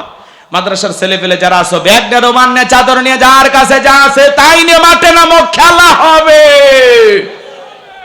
জি, যুবকেরা যাচ্ছে, সবাই প্রাণ ভরে দান করেন, সবাই পকেটে হাত দেন, নিজের পকেটে হাত দেন, অন্য কারো পকেটে হাত দেন, পকেট মারে বলে মার খাবেন না, সবাই পকেটে হাত দেন। আমিও দিচ্ছি, দেন, সবাই পকেটে হাত দেন। জি দেন, যে যতটুকু পারেন দেন, আল্লাহ সবাইকে দেওয়ার তৌফিক দান করুন। জোরে বলুন আমিন, আরো জোরে বলুন আমিন। আমিও দিলাম, আপনারা দেন, সবাই দেন, সবাই দেন, যার কাছে যতটুকু আছে প্রাণ ভরে নবীর ঘর মাদ্রাসার জন্য ভাই জানারা আমার দিয়ে যাবেন। মহিলা প্যান্ডেল আমার মা বোন যারা বসে আছেন, মা আলোচনা এখনো শেষ হয়নি, আপনাদের মাঝেও চলে গেছে, চাদর বোরকার পকেট থেকে করে দেন হালকা করে একটু আদর। আল্লাহ সবাইকে দান করা তৌফিক দান করুন। চিল্লা বলুন আমিন। আমি মুসাফির হাতে 500 টাকা, 1000 টাকা, 2, 4, 5, 10 হাজার যারা দেবেন তাড়াতাড়ি করে দেন। আসেন, কোরআনকে মহাব্বত করিয়া এই দিনী প্রতিষ্ঠানটাকে ভালোবাসা ভাই যারা আসেন, সহযোগিতার হাত বাড়ান। ছোট বাচ্চা গেছে, যা পারেন 10, 20, 50, 200, 100, 500, 2000, 5000, 10,000, 1 লাখ, 2 লাখ, যে যা পারেন বিড়ি ম্যাচ বাদ দিয়ে দেন। আল্লাহ দেওয়ার তৌফিক দান করুন। এক ভাই 1000 টাকা, আর এক ভাই কিছু টাকা দিয়েছে, আলহামদুলিল্লাহ। ওলিয়া রহমান 1000 টাকা, প্রবাসী। হ্যাঁ জি, যে যা পারেন যতটুকু পারেন দেন। আল্লাহ আল আমিন। এর মায়ের জন্য দোয়া চেয়ে 2টা আল কোরআন দিয়েছে। আল্লাহ ছেলের ক্যান্সার হয়েছে, আহারে আল্লাহ যেন মাফ করে দেন। আল্লাহ তো ডাক্তার, আল্লাহ দয়া করে যেন তাকে শেফায়ে কামেল আজলা দান করেন। জোরে বলেন আমিন। ভাই 2-1 মিনিট যে যা পারেন। এই চাচা উঠবেন না, চাচি কি মিস কল দিছে? আরে বাজান, এই মাহফিল আর জীবনে আগামী বছর আসবেন, আমি আসতে পারবো কিনা, আপনারা আসতে পারবেন কিনা, কিসমতে আর জুটি কিনা। 3 নম্বরে আছি, 4টা পয়েন্ট কি জানার দরকার নাই? কোরআন হাদিস শোনার এত অনীহা কেন? একটু আগ্রহ নিয়ে আসতে পারেন না? যে বক্তা যা বলবে পয়েন্টগুলো আমরা মুখস্থ করে বাড়িতে নিয়ে আমল করব। প্রত্যেকটা মাহফিল যেন হেদায়েতের জন্য হয়, কিছু নিয়ে আমরা যাব, তাই না ভাই? আমি যে 7টা পয়েন্ট বলতেছি একে একে, মনে না থাকলে শেষে আবার 1 মিনিটে আবার 7টা বলবো, বলে একবারে মুখস্থ করে ছেড়ে দেবো। খালি মনোযোগ দিয়ে শোনেন। ছেলে পেলে গেছে, যে যা পারেন দেন। আমার হাতে আর দেওয়ার মতো কেউ আছে বাজান? দিলে দেন। আছেন সোনা ভাই আমার? 500 টাকা, 1000 টাকা নবীর ঘর মাদ্রাসায় দেওয়ার জন্য। এতগুলো মানুষের মধ্যে আল্লাহর কোরআনকে ভালোবাসা এরকম কেউ নাই? 30 পারা কোরআনকে ভালোবাসে 30,000 টাকা দেওয়ার মতো কেউ নাই? যে হুজুর আমি 1000 টাকা দেব, আমার মা বাবার জন্য দোয়া করবেন, অথবা পিতা মাতা কবরে চলে গেছে তাদের রুহের মাগফিরাত কামনা, একটা কোরআন কেনার জন্য 500 টাকা। ভাই আমি মুসাফির, আপনাদের জন্য দোয়া করে দেবো। হুজুর 500 টাকা আমার মায়ের জন্য দিলাম, একটা কোরআন হাদিয়া দিতে পারেন। 1 পারা কোরআনকে ভালোবেসে একটা 1000 টাকা দিতে পারেন, নগদ অথবা বাকি। হুজুর আমি পরে দেবো ইনশাল্লাহ। হাত তুলে বলতে পারেন, কর্তৃপক্ষের ভাইরা লিখে নেবে। বলেন আছেন কোন দরদের ভাই? আলহামদুলিল্লাহ। ওই যে ভাই হাত তুলছে, দেখেন কি নাম? আলম খান। ওরে বাবা, সেই নাম। কত ভাই? 1000 টাকা। আল্লাহর কোরআনকে ভালোবেসে 1 পারার জন্য 1000 টাকা। লিল্লাহে তাকবীর। চাচা মিয়া কত বাবা? কি না? শওকত আলী কথার মধ্যে নাই, জোরাত আলী যাইন একেবারে খালি। আল্লাহর কোরআনকে ভালোবাসে 1000 টাকা 2 পারা, জোরে কোন মারহাবা। 2 নাম্বার পারা হয়ে গেছে বাজান। আর কেউ আছেন নাকি সোনা ভাই? বলেন, 1-2 মিনিটে বলে দেন, বাকি আলোচনা করে চলে যাব। একটা পয়েন্ট বাকি থাকলে আমি মাইক ছাড়বো না। একটু থাকেন না, থাকেন না। মরহুম সিরাজ আমিনের স্ত্রী ক্যান্সার রোগে আক্রান্ত, তার জন্য একটু দোয়া করবেন। হুজুর 1000 টাকা দিয়েছেন, আল্লাহ তাকে শেফায়ে কামেলা জেলা দান করো। কোরআনের 3 নাম্বার পারার জন্য 1000 টাকা, জোরে কোন মারহাবা। আর একজন ভাই নগদ 500 টাকা আল্লাহর কোরআন একটা হাদিয়া দিয়েছেন। আমি মুসাফির আশা পূরণ করে দিয়েছেন আল্লাহ। মহরম 1 মন ধান, আল্লাহ রহমান দানের খবর মদিনায় পৌঁছায় দেন। এই দানের বিনিময়ে কোটি কোটি টাকার মালিক বানায় দেন। বৈশাখের ঝড়ের কবল থেকে আল্লাহ ধানকে রক্ষা করেন। জোরে বলেন আমিন। এমনি যে কাল বৈশাখী ঝড়, এর মধ্যে আবার পান্তা ইলিশ খাইয়া রং ঢং কইরা যে নাচানাচি করি, আল্লাহ একটু নাড়া তো দেবি, মাঝে মাঝে বাড়ি ঘরে উড়ে নিয়ে যাবে। আল্লাহ এত বড় গাছগুলো যদি ঝড় তুফানে ফালাইতে পারে, কি বলেন, আপনার বাড়ির পাঁচি ভাঙতে পারে না? আল্লাহ দয়া করে, ভালোবাসে, যেন ভাঙে না, চাপা দিয়ে মারে না। কথা কর না, কে কথা কবার চায় না। রফিকুল ইসলাম প্রবাসী ভাই, তার জন্য দোয়া করে কেমনে গাইবান্ধায় যায়। 500 টাকা দিয়েছে, 5000 দিলে বেশি খুশি হইতাম। প্রবাসী ভাইদের একটা ওয়েট আছে না, কষ্টের টাকা তো। আলহামদুলিল্লাহ, আল্লাহ ভাইয়ের প্রবাসী জীবনকে কবুল করেন, কোটি কোটি টাকার মালিক বানায় দেন। জোরে বলেন আমিন। আর কে আছেন ভাই? তাড়াতাড়ি দিয়ে দেন, না দিলে চলেন ওয়াজে চলে যাই। ভাই এখন আমি 20 মিনিট পাই গো, লাফায়েন না, ওয়াদাটা ঠিক রাখেন। এই ছোট ভাতি যাই, ব্যাগ ট্যাগ পাইছো বাবা? মহিলা প্যান্ডেলে কালেকশন হয়েছে। আমার মা বোন যারা বসে আছেন, আয়েশা, ফাতেমা, খাদিজার উত্তরসূরি। আমি জানি যশোরের মা বোনদের হাতে রান্না যেমন ভালো, মনটা তার সাথে বেশি ভালো। আল্লাহ আমার মা বোনদেরকে দান করা তৌফিক দান করুন। ফয়সালের মা 200 টাকা, জোরে কোন মারহাবা। আর কে আছেন সোনা ভাই, কলিজার ভাই, কে আছেন গো? দেরি করবেন না, তাড়াতাড়ি করে ছুটে আসেন।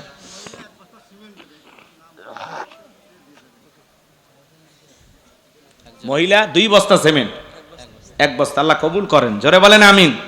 সভাপতি ভাই জাইদুল ভাই তো না, দিয়েই দিয়েছেন তো। আর কি, এক মানুষের উপর কত চাপ দেওয়া যায়? বেশি চাপ দিলে ভাই আবার শেষ হয়ে যাবে।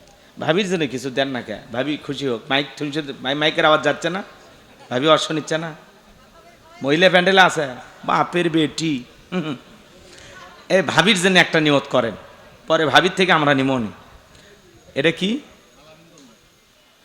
আলামিন গোলজারের দাদা দাদি। বাপরে, আবার দাদা দাদির ভক্ত গো, মার হাবা খন। দাদা দাদির জন্য দোয়াছে নগদ 500 টাকা, জোরে কোন মার হাবা। আল্লাহ তার দাদা দাদি বেঁচে থাকলে হায়াত বাড়ায় দেন, মারা গেলে কবরে জান্নাতের বাগান বানায় দেন। জোরে বলেন আমিন। আসেন আসেন দরদির আমার দিয়া দন বসে মন কেড়ে নিতে কতক্ষণ। নদীর একল ভাঙে অকল গড়ে, এই তো নদীর খেলা। সকালবেলা টাকাওয়ালা তুই, ফকিরি সন্ধ্যাবেলা।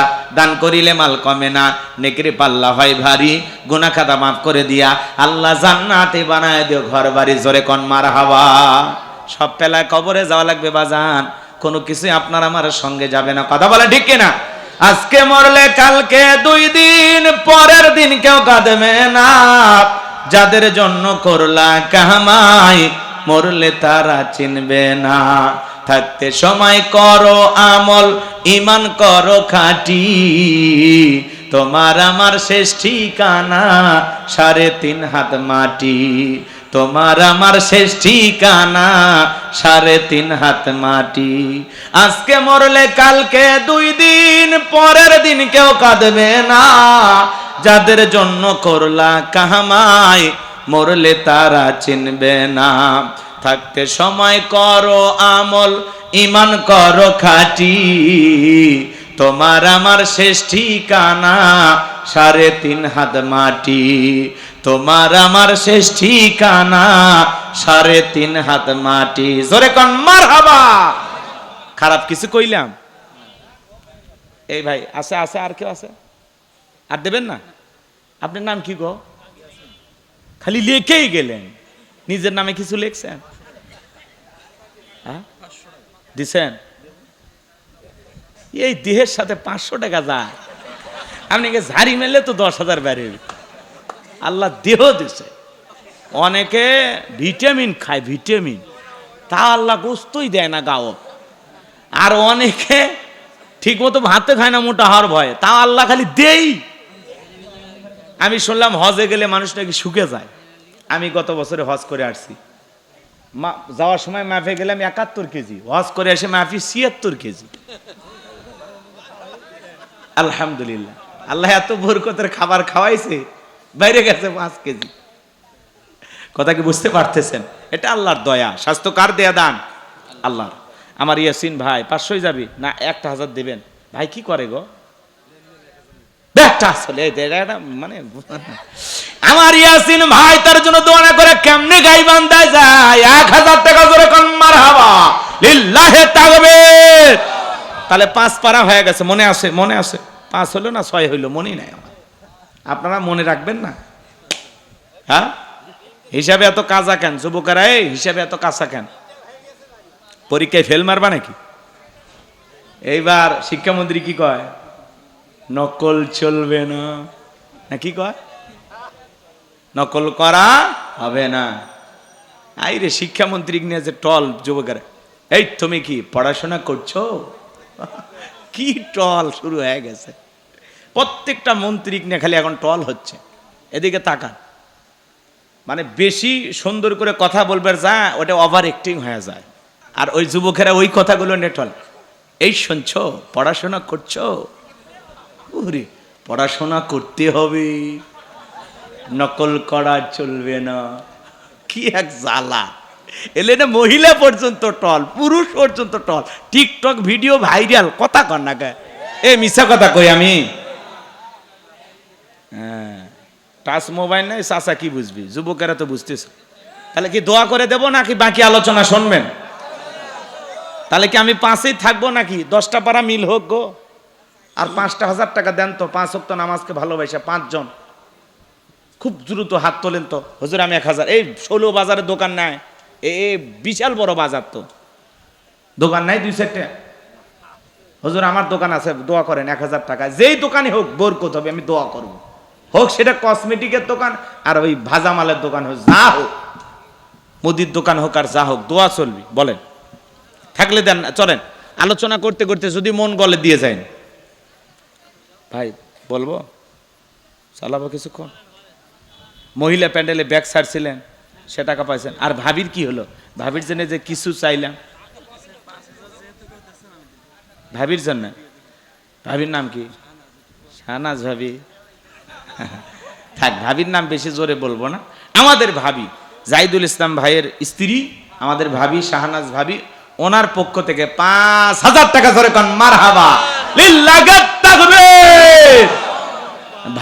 ভাই ভাবির ভিতরে আল্লাহ পাক যেন আদম হার মতো ভালোবাসা দান করেন, হযরত আলী ফাতেমার মতো ভালোবাসা দান করে, তাও নগদ গো।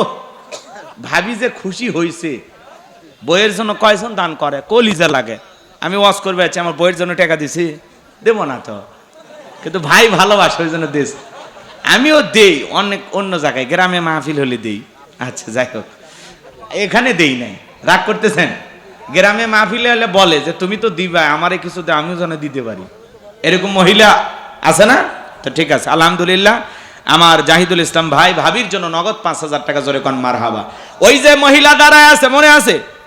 এইবার দুইজন দুই হাত ধরে ভরা মজলিসে সবদাকে জোর করে দাঁড় করে দিয়েছে। যখন কারো লাভ মেরে দাঁড়ায়, বলে মুসা আওয়াজ বন্ধ কর, তাকায় দেখ 2 নাম্বার মহিলা দাঁড়াইছে।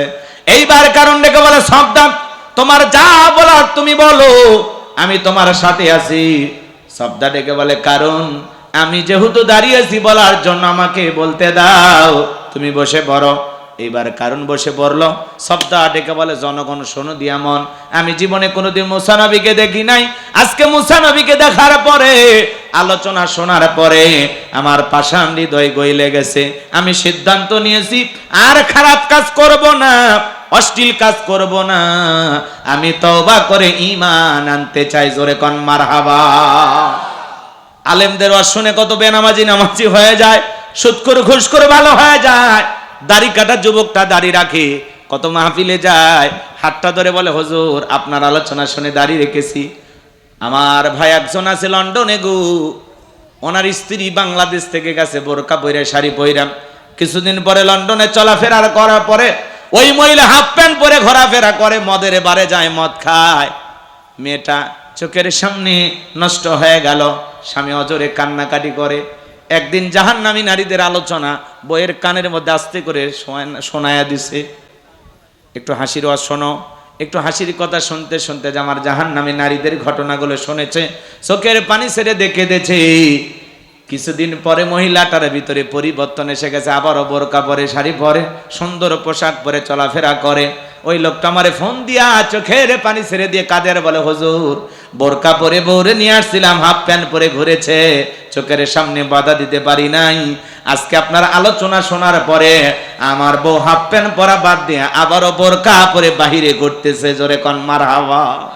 লোকটা খুশি হয়, আমারে কিছু হাদিয়াও দিয়েছিলাম। আমি বলতে চাই না সেই সব কথা, শুধুমাত্র যেই কথা বলতে চাচ্ছিলাম বাজার, অনেক আলেমদের ওয়াজ শুনে মানুষ পরিবর্তন হয়ে যায়। আমি গুনাহগারের হাতে আজ পর্যন্ত 8 জন মানুষ কালেমা পড়ে মুসলমান হয়ে গেছে বাজান, শুধুমাত্র আলোচনা শুই না। আমি যে কথা বলতে চাই, আলেমদের ওয়াজ শুনে অনেক মানুষ পরিবর্তন হয়ে যায়, কত চোর ডাকাত পর্যন্ত ভালো হয়ে যায়, বখাটা যুবকটাও পরিবর্তন হয়ে যায়। যে লোকটা মসজিদ চিনত না, ওয়াজ মাহফিলে ওয়াজ শুনে হাজারো মানুষ মসজিদমুখী হয়েছে, কথা বলেন ঠিক কিনা আমার ভাইয়েরা? মুসাল কথা কন, আর এক পুরুষ নিয়ে গেছে, স্বামী মাথা গরম করে এই শালি মহল্লা। আজকে এক মহিলা স্বামী বাদ দিয়ে পর পুরুষ নিয়ে ঘুরতে গেছে, স্বামীটি আর ভাইয়া ওই ছেলের ধরে আচ্ছা তারা পিটাইতেছে, বউ কান্দি চার করছে, মারো না আমার প্রেমিককে, মেরো না। কি দরদ! মানুষজন বলতেছে এই মহিলা এখন তুই পরকীয়ার প্রেমিককে চাস নাকি তোর স্বামীকে চাস? আমি দুইজনকেই চাই। এর পাওয়ার কি? কথা কন না গে আপনারা। এটা এলে মহিলা না বেহায়া? হ্যাঁ, চরম বেহায়া। প্রেমিকও চায়, স্বামীকেও চায়। পরে স্বামী তালাক দিয়া ওই পরকীয়ার প্রেমিকের সাথে বিয়ে দিয়েছে, যা সংসার কর। রাগ করতেছেন নাকি? ওই জন্য বাজান কিছু কিছু মহিলা কথা বলার আগে কান্দা দেয়, মহিলার চোখের পানি দেখে ভোলা যাবে না রে যুবক। কিছু কিছু মহিলা কথা বলার আগে কান্দে দেয়, চোখে পানি লাগাই থাকে, মনে চোখে মোটর বসায় রাখছে। যার বউ কথায় কথায় কান্দে বুঝে নেবেন ওর মধ্যে ভেজাল আছে। যার বউ বেশি কান্নাকাটি করে না, ধমক দেবে, চুপ কাঁদবি না, ঘটনা কি হয়েছে কইলা ক। তোর ঘটনা শুনে যদি মনে হয় কাঁদা উচিত, স্বামী স্ত্রী একসাথে জামাত করে কাঁদা হবে। কথা কি বুঝতে পারছেন? কিছু কিছু মহিলা কান্দেই মামলা জিততে চায়, মানে এমন ভাবে কান্নাকাটি করে অভিনয় করে, মানুষ মনে করে ভাজা মাছ উল্টে খাবার পারে না, আবার তলে তলে 12টা পুরুষের সাথে প্রেম চালায়। এ কথা কর না কে? এরকম চলতেছে না? এই জন্য যুবক পা দুটো আগে আমি তোমাদের পা ধরে বলে যাই, পা ধরে বলে যাই, আমার দিকে তাকাবার শুনে যাও। ইউসুফ আলাইহিস সালামকে মিথ্যা দর্শনের আসামি বানায়া জুলেখা জেলখানায় বন্দী করলো। দেখে বলে স্বামী ইউসুফকে ছেলের মতো দেখতাম, আর সুযোগ আমার ইজ্জতের দিকে হাত বাড়াইছে, আর একটু দেরি হয়ে গেলে সর্বনাশ হয়ে যেত। মিথ্যা দর্শনের অপবাদ দিয়া, তহমত দিয়া ইউসুফ আলাইহিস সালামকে 9.5 বছর জেলখানায় বন্দী করে রেখেছিল জুলেখা। আজও পৃথিবীর জমিনে আলেমদেরকে ধর্ষণের আসামি বানায়া জেলখানায় বন্দী করবে যারা, এই যুগের ডিজিটাল জুলেখা তারা, কথা বলেন ঠিক কিনা? এই জন্য যুবক পা দেখা দাও, আমি তোমাদের পা ধরে বলে যাই, পুলিশে ধরলে বাঁচবি, র্যাবে ধরলে বাঁচবি, কিন্তু কোন নারীর ছলনার ফাঁদে, মায়ের জালে, রূপের জালে একবার যদি পা আটকে যায়, ফান্দে পড়িয়া বগা কান্দে রে, সারা জীবন কেঁদে ওই কাল নাগিনীর বিষাক্ত সবল থেকে তোরা বাঁচতে পারবি না। বর্তমান জামানার নারীরা ছেলেদের ভালোবাসে না, ওরা ছেলেদের মনে এখন ব্যবসা বাণিজ্য খুলছে। সবচেয়ে বড় সর্বনাশ করতেছে আমাদের যে বস্ত্র, তার নাম হলো মোবাইল। এ কথা কন না কি আপনার? এই মোবাইলের ওজন কম, কিন্তু মোবাইলের মাধ্যমে পাপের ওজনটা কম না বেশি? রাতের আধারে জানালা দরজা লাগাইয়া লাইট গুলো বন্ধ কইরা তরুণ যুবকেরা একা একা উল্টা পাল্টা ভিডিও দেখে। সেই ভিডিও আছে না নাই? আছে না নাই? আমি কি এক লাইন বলবো? রাগ করবেন না। ও দেশে মোবাইল আইছে, চিঠি বন্ধ হইয়াছে, দিওয়ানা বানাইছে, পোলা মাইয়ার মনের কথা ভাসে বাতাসে। ও দেখো পোলা ফানের মন বাদা ফেসবুকে এখন, মোবাইলে চ্যাটিং কইরা কাটায় সারাক্ষণ। এই মোবাইল পাইয়া দেখো মদনের মাইয়া, এই মোবাইল পাইয়া দেখো রমজানের মাইয়া কি কাণ্ড ঘটাইছে, স্বামী সংসার আইখা নাকি পালায়া গেছে। 2 বাচ্চার মা, 4 বাচ্চার মা পরকীয়া প্রেম করে আরেকটা ছেলের হাত ধরে পালিয়ে যায়। যে নারী স্বামী রেখে সন্তান রেখে আরেকটা পরপুরুষের হাত ধরে পালিয়ে যায়, ওটা নারী জাতির কলঙ্ক, কলঙ্ক, কলঙ্ক। কেমনে পারলি মা স্বামী রাইখা সন্তান রাইখা আরেকটা পরপুরুষের হাত ধরতে কেমনে পারলি? কয় হুজুর স্বামীর কথা ভালো লাগে না, আমার স্বামী খারাপ। তোমার স্বামী ফিরাউনের চেয়ে খারাপ? ফিরাউনের সংসার করে আসিয়া জান্নাত দেখতে দেখতে মারা যায়, কথা বলে। তোমার স্বামী খারাপ, স্বামীর কথা তিতা লাগে, ও মা এই তিতা খাও রোগ সারবে। পরপুরুষের কথা মিষ্টি লাগে, বেশি মিষ্টি খুঁজো না, ডায়াবেটিস বেড়ে যাবে। 2 দিন মিষ্টি কথা সবাই বলতে পারে, যেই পুরুষের কথা এখন মিষ্টি লাগতেছে ওর সাথে 6 মাস 1 বছর সংসার কইরা দেখো, এমন জায়গায় পিটানি দেবে ডাক্তারকে বলতেও লজ্জা লাগবে। এ কথা কর না কে? স্বামী খারাপ, স্বামী স্ত্রীর একটা ভালোবাসার একটা আলাদা বন্ধন। আল্লাহ স্বামী স্ত্রীর মধ্যে এমন ভালোবাসার মহব্বত দিয়েছে, স্বামী স্ত্রীর সম্পর্ক একটা নির্লজ্জ বেহায়ার মতো, এত রাগ, এত অভিমান, এত ঝগড়া, তারপরে একে অপরকে ছাড়া থাকতে পারে না। এই কথা বলেন। স্বামী স্ত্রীর মহব্বত ভালোবাসা এমন একটা সম্পর্ক। সকালবেলায় ঝগড়া করে রাতে আবার কি এক খাটে ঘুমান না উপরে নিচে? এক খাটে না, সাইডে খালি ঘুমায় দেখবেন, আপনার বুকের উপর পাড়া দিয়ে যাবে আর আসবে, নিচে ঘুমায় আপনি শান্তি পাবেন না। কথা কি বুঝতে পারতেছেন? নারী জাতির দিল নরম, কথা কয় না কে? একটু ভালোবাসা পাইলেই গইলে যায়। একটু 2টা মিষ্টি কথা, অমুকের মা মার্কেটে একটা নতুন শাড়ি দেখলাম, ভাল লাগছে, কবে দিবা? কাছে এসে কি কবি, এই যে কিছুক্ষণ আগে ঝগড়া করছে ওইটা আর মনে থাকবে না। একবার যদি বলেন একটা শাড়ি দেখছি পছন্দ হয়েছে, তখন বলবে কবে আনবা? কথা কয় না, কথা কয় না। এই হলো স্বামী স্ত্রী। একবার যদি বলেন একটা সেন্ট দেখে আসছি মার্কেটে, এত সুন্দর লাগছে, ময়নার মা তুমি যদি পরো কত যে ভাল লাগবে, বলবে কবে নিয়ে যাইবা? একটু নিয়ে দাও না গো। কথা কয় না কে? এই যে রাতের বেলা এই কথাগুলো বলে স্বামী স্ত্রী মহব্বত ভালোবাসা হইলো, পরের দিন সকালবেলা যদি বলেন অমুকের মা গত রাত্রে যে 2টা কথা শুনাইছি 2টার একটাও সত্য না, আমি তোমারে কিছুই দিতে পারবো না, তখন বলবে আসলেই তুমি দুষ্টু। কথা কয় না কে? এই হলো অবস্থা বাজান। কি গো এগুলো বলবো?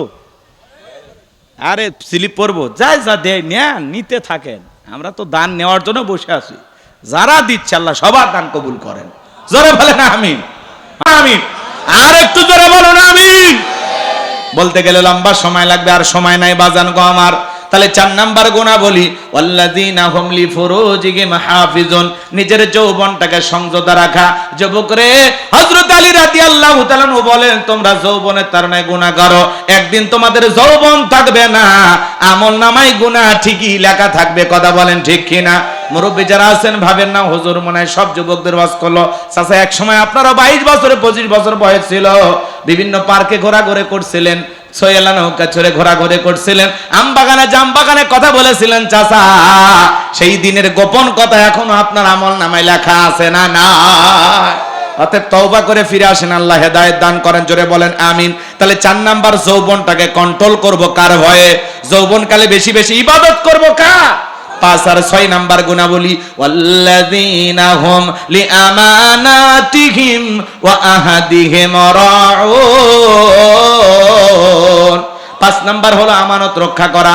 এই জীবনটা আমানত, ছেলে মেয়ে আমানত, স্ত্রী সন্তান আমানত, জানমাল সময় অর্থ সবকিছু আমানতের অন্তর্ভুক্ত। আমরা আমানতের খিয়ানত করব না ইনশাআল্লাহ। আল্লাহ। 6 নাম্বার ওয়াদা প্রতিশ্রুতি রক্ষা করা। মুমিন মুখে যা বলে অন্তরে তা বিশ্বাস করে। মুমিন কোনোদিন প্রতিশ্রুতি ভঙ্গকারী হতে পারে না।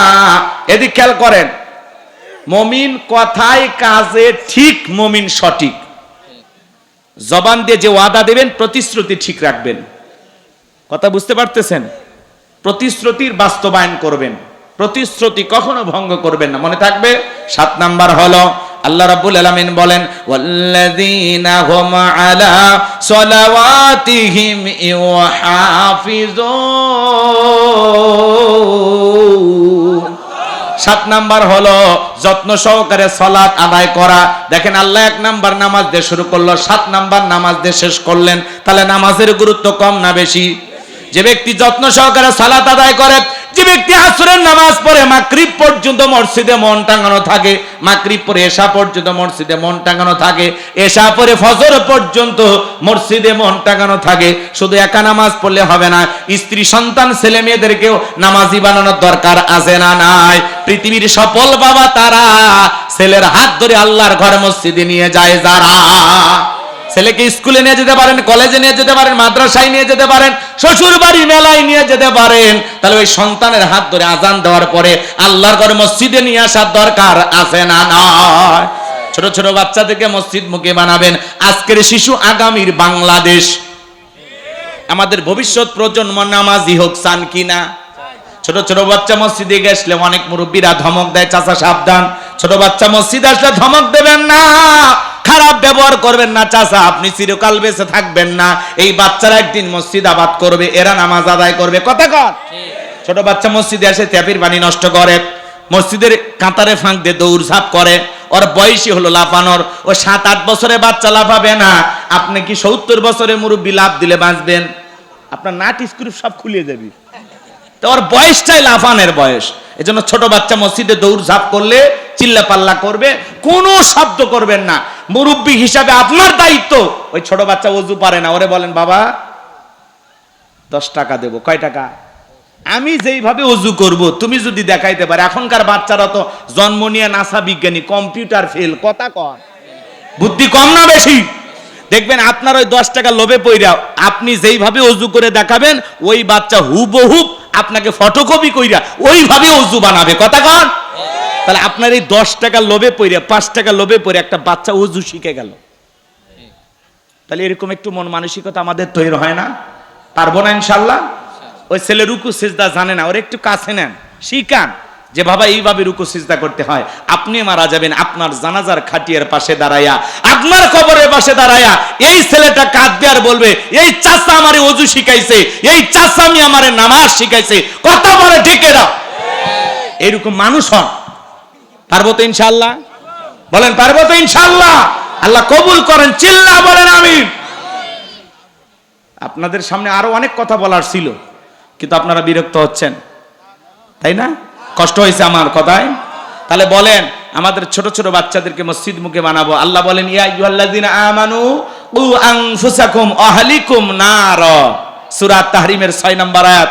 আল্লাহ বলেন হে ঈমানদারগণ, হে বিশ্বাসীগণ, নিজেরাও জাহান্নামের আগুন থেকে বাঁচো, তোমার আহাল পরিবার পরিজন যারা আছে তাদেরকে জাহান্নামের আগুন থেকে বাঁচানোর চেষ্টা করো। আপনার স্ত্রীকে নামাজি বানানোর দরকার আছে না নাই?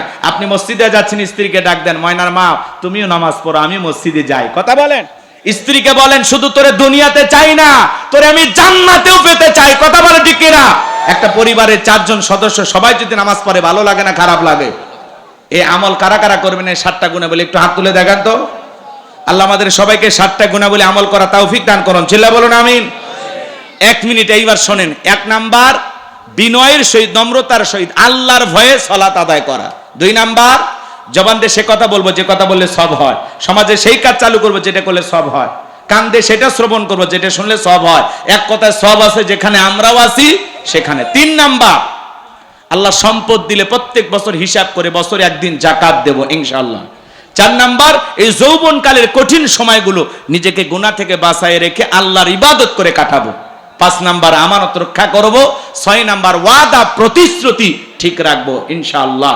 আর 7 নাম্বার যত্ন সহকারে দরদ নিয়ে 2 রাকাত 2 মিনিট 4 রাকাত 4 মিনিট এমন নামাজ নয়, আমরা দরদ নিয়ে সালাত আদায় করব যাতে নামাজটা সুন্দর হয়। পারবো তো ইনশাআল্লাহ? এই 7টা গুণাবলী যদি আমল করতে পারেন, উলাইকা হুমুল ওয়ারিসুন আল্লাযীনা ইয়ারিসুনাল ফিরদাউস হুম ফিহা খালিদুন। আল্লাহ বলেন তারাই হবেন উত্তরাধিকারী জান্নাতুল ফিরদাউসের, সেখানে তারা চিরকাল বসবাস করবেন। আল্লাহ কোনোদিন জান্নাত থেকে বের করে দেবেন না। চিৎকার মেরে বলুন আমিন। আল্লাহ বক্তা শ্রোতা উভয়কে আমল করা তৌফিক দান করুন। ওয়া আখিরি দাওয়ানা আলহামদুলিল্লাহি রাব্বিল আলামিন। অনেক ভাইরা দান করেছেন, নামগুলো আমরা বলতে পারি না, স্লিপে লেখা আছে, আল্লাহ কবুল করেন। সকলে দরুদ ইব্রাহিম পড়ুন। যে কোনো দোয়া আল্লাহর কাছে করার আগে দরুদ পড়বেন। কি পড়বেন? কথা কয় না, কথা কয় না, একটু দরুদ পড়েন।